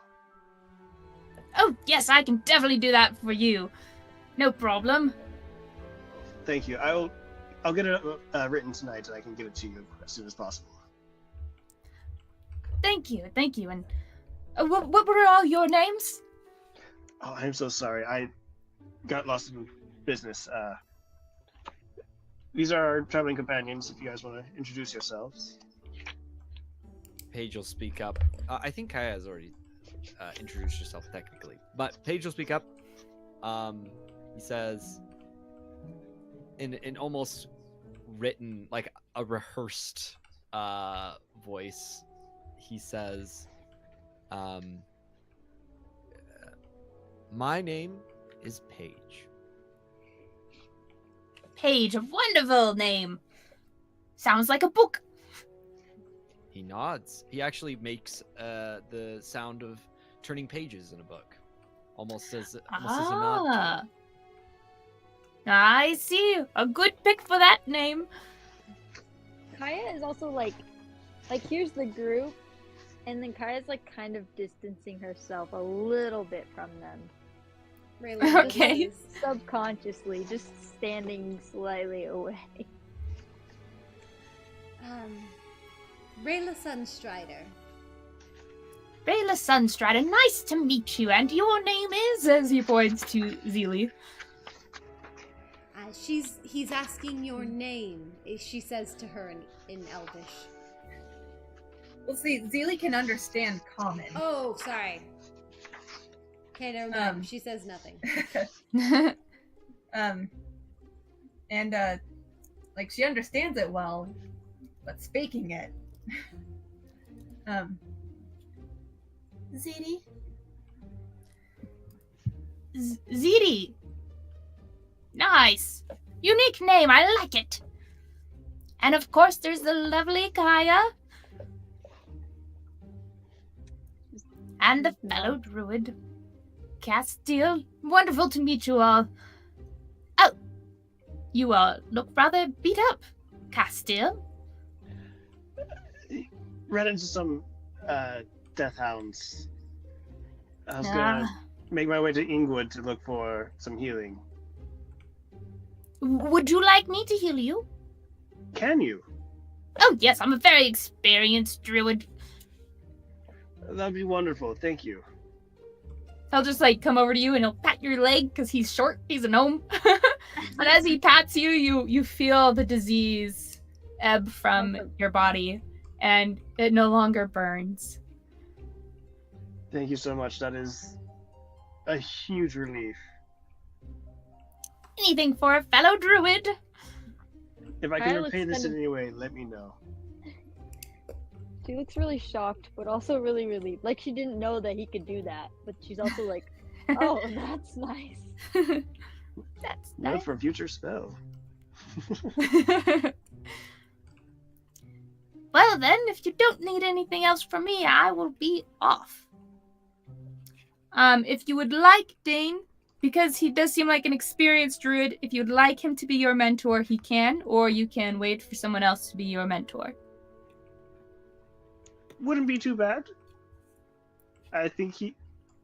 Is it specifically that I will be now going into the life domain? Or- No, sorry. you can still go into your domain. Okay. In that case, he would seek out some guidance and have a mentor. Okay. He doesn't know you're looking for a mentor, so you'd have to bring it up to him. But Would you be able to? I'm relatively new to the druid life and helping out others. Would you Ah, have any wisdom you can impart or guidance you could give? oh yes. I love helping the younglings. But, well, as your friends get settled, we can just hop off into the woods real quick and I can do your ritual of welcoming. That would be wonderful. Thank you. Wonderful, wonderful. Oh, and Kaya, dear, make sure you're eating. And he, pulls out some fruit and he hands it to you. And as he hands it to her, she kind of, talks to him quietly, and she's like, any word on my sister at all? I'm afraid not. But I did hear that there's someone else's noble kid went missing in Ingwood, so you could look there. Her eyes widen as she takes the fruit, not even acknowledging that she's holding it, and another kid? Well, I don't know the specifics, I just know that they're missing. Oh, just kind of holding on to this fruit. Hope that helps. Good luck, Kaya. Thank you. I mean it, thank you. If I'm taking you away from her, you guys can go catch up if you'd like. Oh, no worries. That's about all the information I have. Okay. Just seemed like you two get along really well. I didn't want to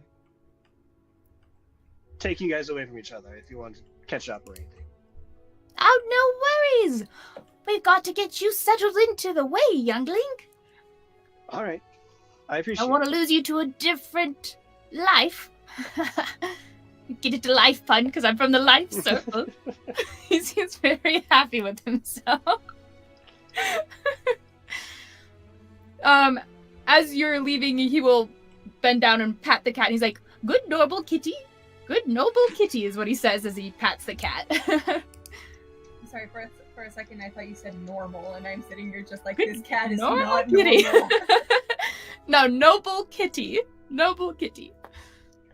So we'll get back to everybody else real quick, but after Castil. So he'll lead Castil out of the village.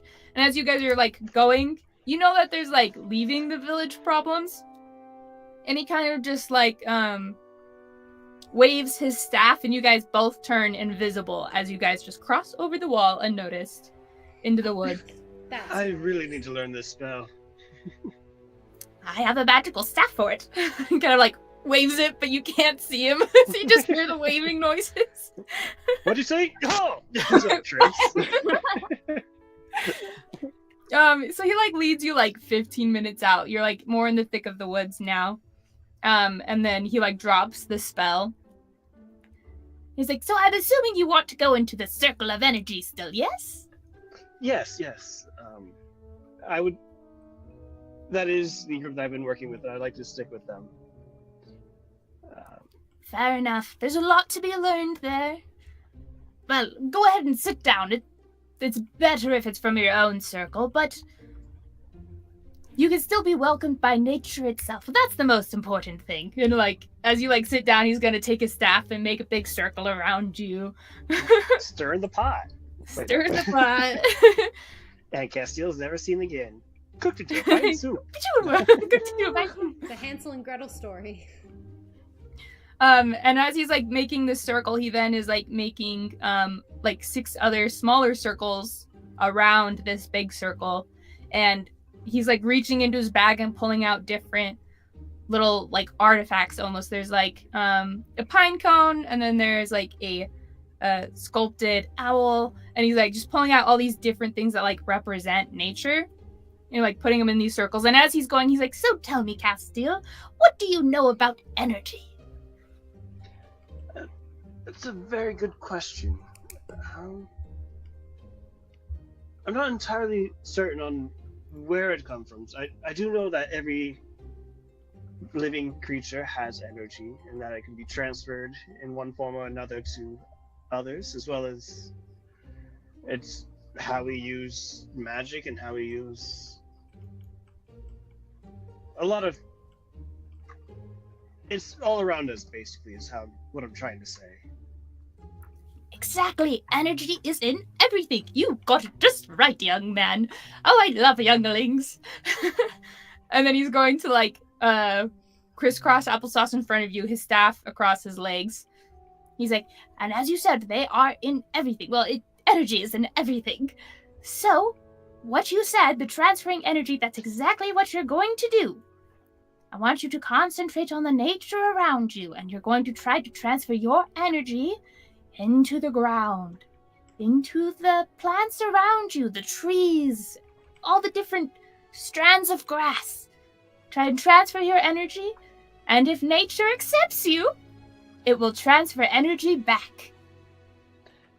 Is it similar to like casting spells? Well, in a way, it's more meditative.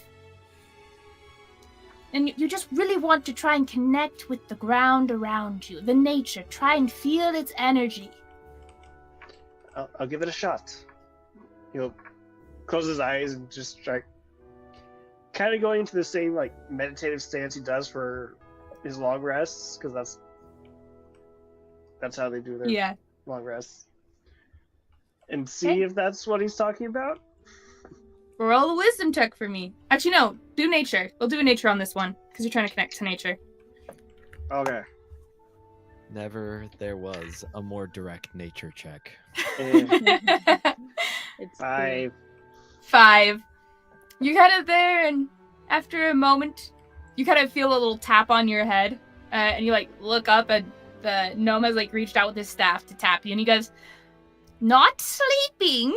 Don't sleep. You don't. It's an active mind connection. Try and really feel the earth. Okay. Feel its energy. This would be easier if I was of your circle, but you can do it." I'll give it another try. Am I rolling again? Yeah, you'll roll again. And as you're rolling again, he's like, focus on your breaths. Yes, the breaths. Try and match it with the wind around you. It's improved. It's a 6. 6. You're there for a moment, and he goes, maybe we should try a different tactic.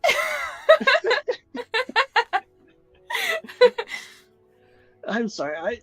I'm trying to get this. No, it's all right. It's all right. I haven't spent much time learning with the circle of energy, so it's a little harder than the life circle. All right.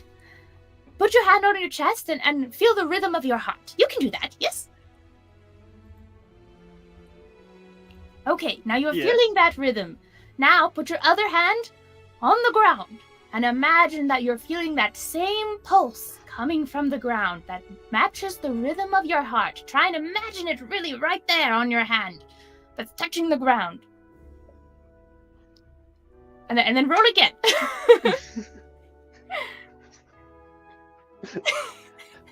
It's a 9. 9! He's like, I feel like you're almost there. Do you feel it? I feel a spider. The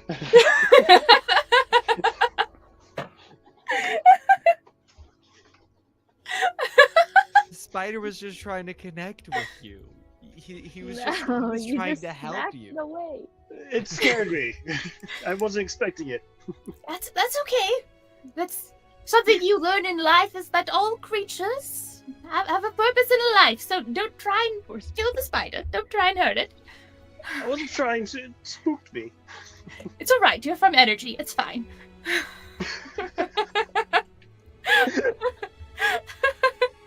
It gave the wrong vibes. It had the wrong energy attached to it. That's what it The was. wrong energy.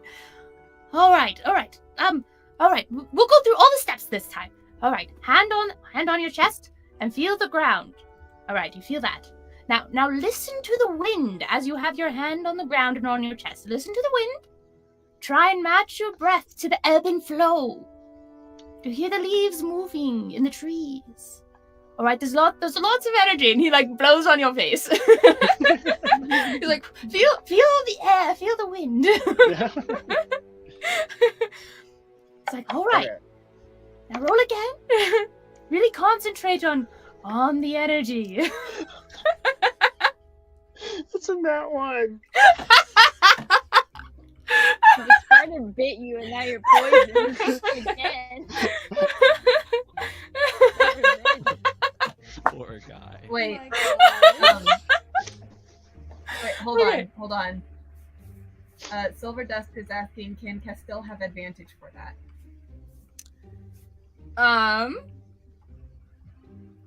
Do you have any audience inspiration left? I've Castil? used mine. I think Megan has some. We're right at the end of the session. I probably do. Yeah. Yeah. Audience inspiration. Thank you, Megan. All right, guys. Advantage or disadvantage on Castil? Nat 1. Advantage or Nat 1?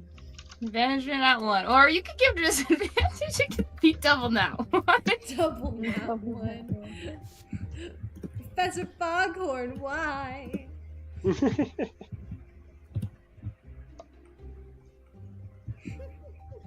It might just be that I don't get to level up or get my level up abilities until level 3.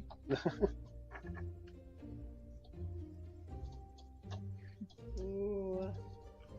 Okay, Not we've the got spider 4 getting votes for revenge. A. Vote for NA, Steve. Okay, bringing in a mixture here. It's better. Silver Dust. nature His with breath it. may be stinky, but it helps. Oh my gosh, guys, it's fluctuating a lot. I feel like. Okay, guys, we've got 10 seconds.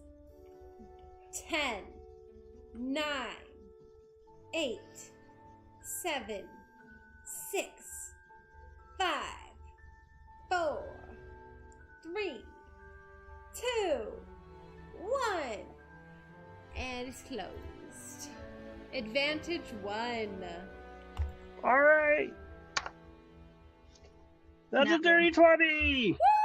Woo! Ayo. Ayo. It was that extra little bit of spit on his eye. That made the Totally. connection happen. He realized that the spit has energy too. That's crazy. The Whoa. velocity of it hitting his eye, it was like, wait, that carried momentum. The Hold My on. metal dice is going to jail. All The right. spider that was about to bite him. He realized it all of a sudden. It had everything. Wait, that poison coursing through my veins feels like energy. Okay, so you're trying to listen to him as he's saying these things, and you really start to like focus on your breath and the wind, and your heart beating, and you're touching the ground, and you're imagining it's there, and suddenly you start feeling a pulse coming from the ground that is not your own, and it's a little faster than yours, and it slows down, and it matches yours, and then you feel your energy like seeping into the ground, and your eyes kind of come open a little bit, and the gnome Matok, he's like, yes, it's working.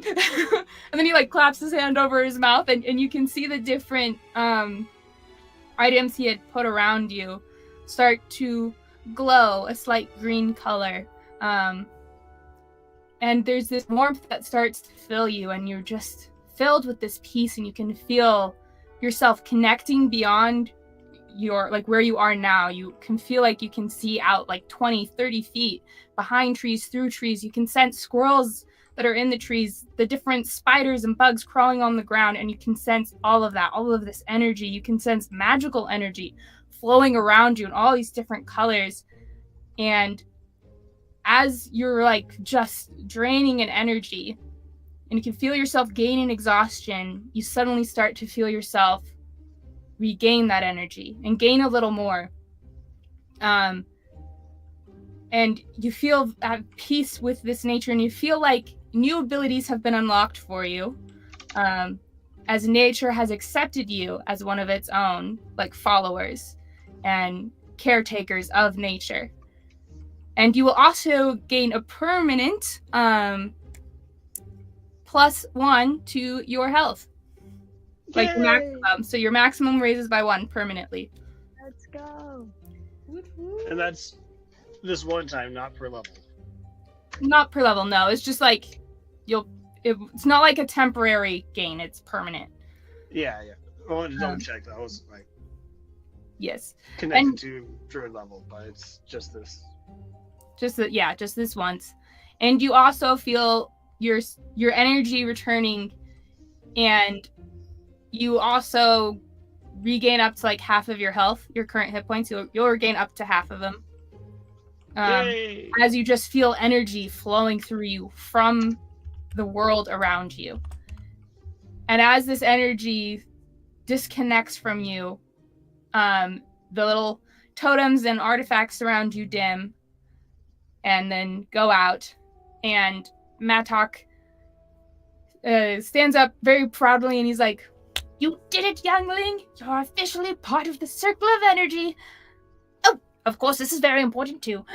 And he reaches into his bag, pours a little water on the ground, makes some mud, and comes over and he'll put your hood back, and he'll make a little symbol on your head that matches the circle of energy.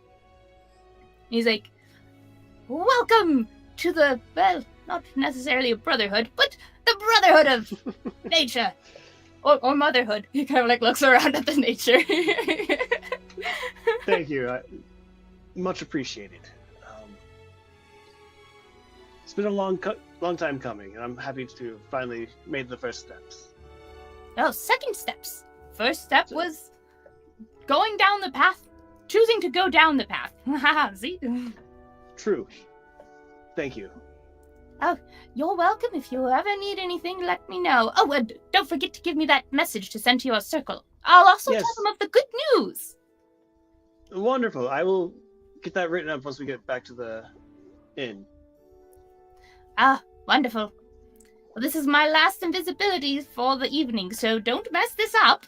He's going to cast invisibility, and then you just see the little things being picked up off the ground and then vanishing. And you guys are able to head back to town without any problems. Is there anything you guys wanted to talk about or do while he's coming back in this last few minutes? Where are we? You're at the inn. So there's another dude staying at the inn now, right? Yes. Is he in a private or the communal room?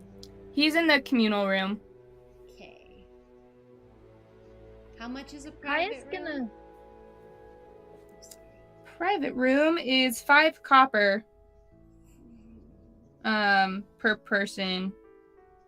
Okay. I think. Yes, per person. Group room is 3 copper per person. Okay. Sorry, just wanted to know that. What were you saying you were gonna do? I was gonna say Kaya's she kind of sits in the corner, not even on a bed or cot or whatever. She's sitting in the corner, kind of eyeing the guy in there and just munching on her fruit really quietly, but then she just keeps drifting, and then she'll wake up and then she'll just take another bite and then just kind of she's really, really tired, and she eventually just falls asleep with a half-eaten fruit in her hands. I'm just sitting there at the table, sad. Well, I'm assuming Rayla was sitting next to you. Because there's not really much. Well, she kind of pulled off into her own corner. Her back is to the corner. She's not even sitting at the table. She's just by herself. Okay. Well, Rayla will head over, and be like, hey, Kaya, and kind of shake your shoulder a little bit. She flinches really hard and Sorry. Drops the fruit on the floor.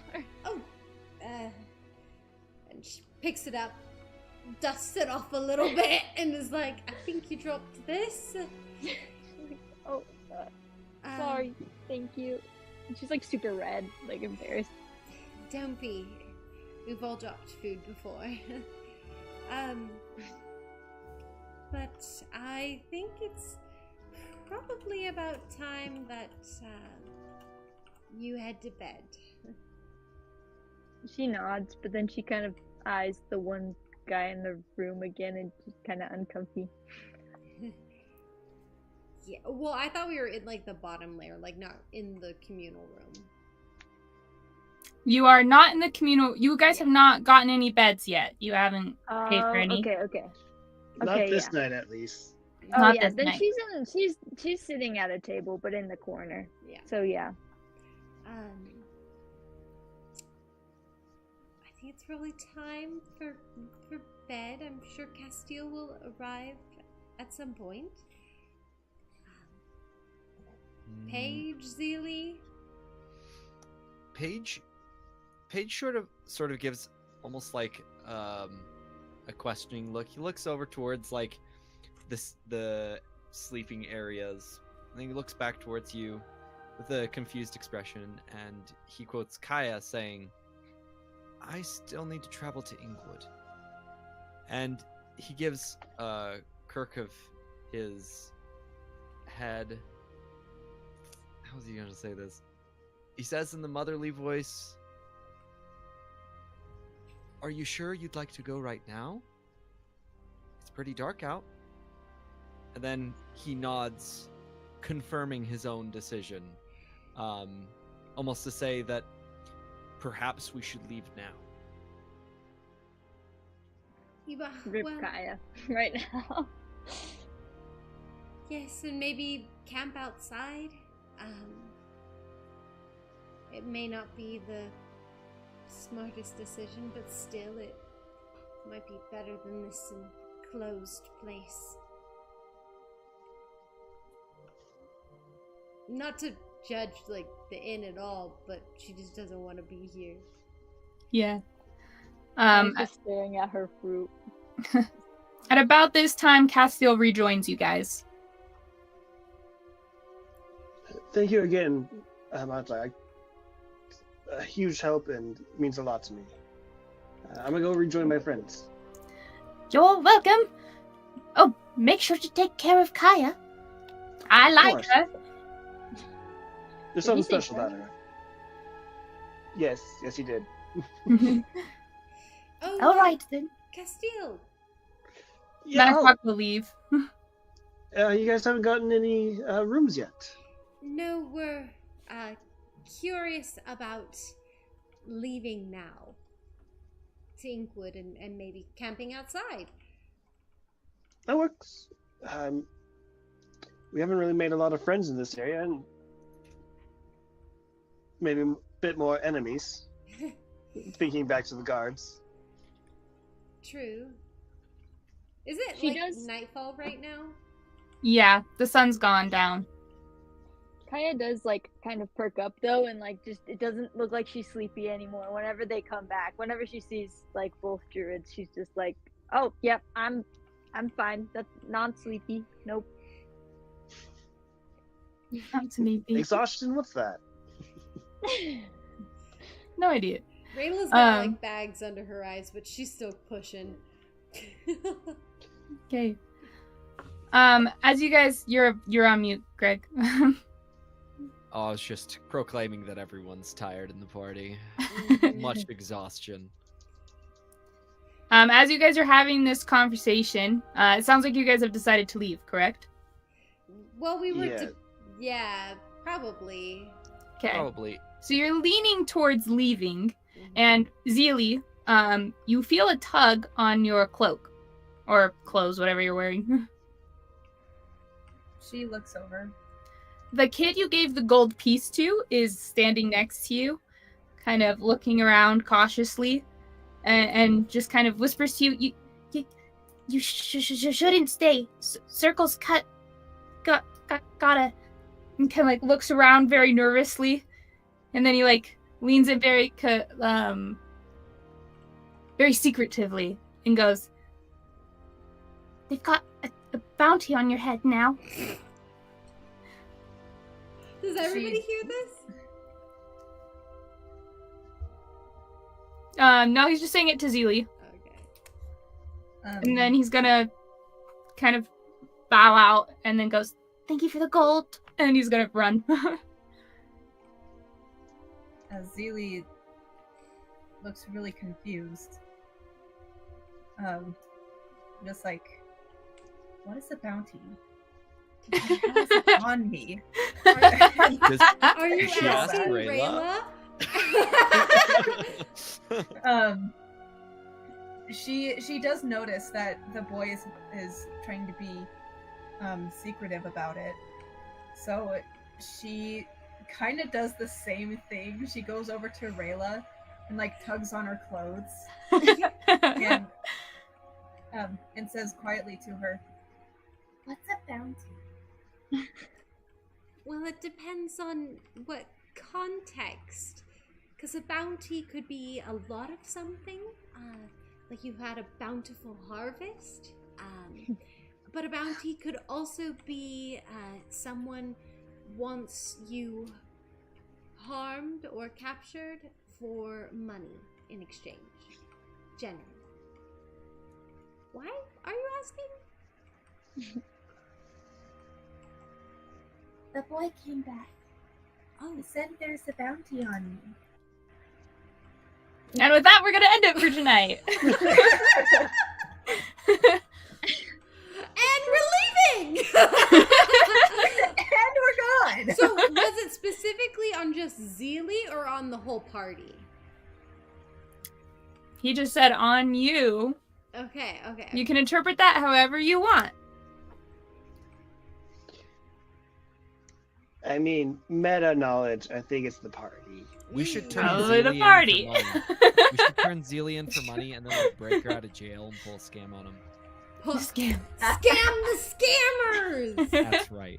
They deserve it. Okay. Well, thank you guys so much for joining. We'll be back next week at 6:30 p.m. Mountain Standard Time to continue this journey. If you guys liked this video, make sure to like it on YouTube. Leave some comments. It helps us continue to grow on YouTube, which is what we want to do so we can keep making fun content for you guys and have more fun with you. Anything else you guys want to say before Emily closes us out? Roll for initiative. Over initiative. The Campaign Keepers and the Nori's Notes edition of the Campaign Keepers. I don't know where I put it. It has Ah, stealth here it is. as well. That's great. It was behind my monster manual. Oh, there we go. Yeah, be sure to check those out on our website. They're super awesome. We've all been using them for our... Wait, everyone, pull it out. We gotta get like one shot of it, of everyone. Yes, we've all been using our amazing, wonderful Campaign Keepers to keep notes from these sessions, and it is just such a great resource, able to keep track of NPCs and items and honestly so much. You gotta read the description of it, but check our website out for them. And go to LTUE. Ah, yes. Okay. Well, thank you guys again so much for joining us. Emily, you can go ahead and close this out. Alrighty, love you Bye. guys. Bye.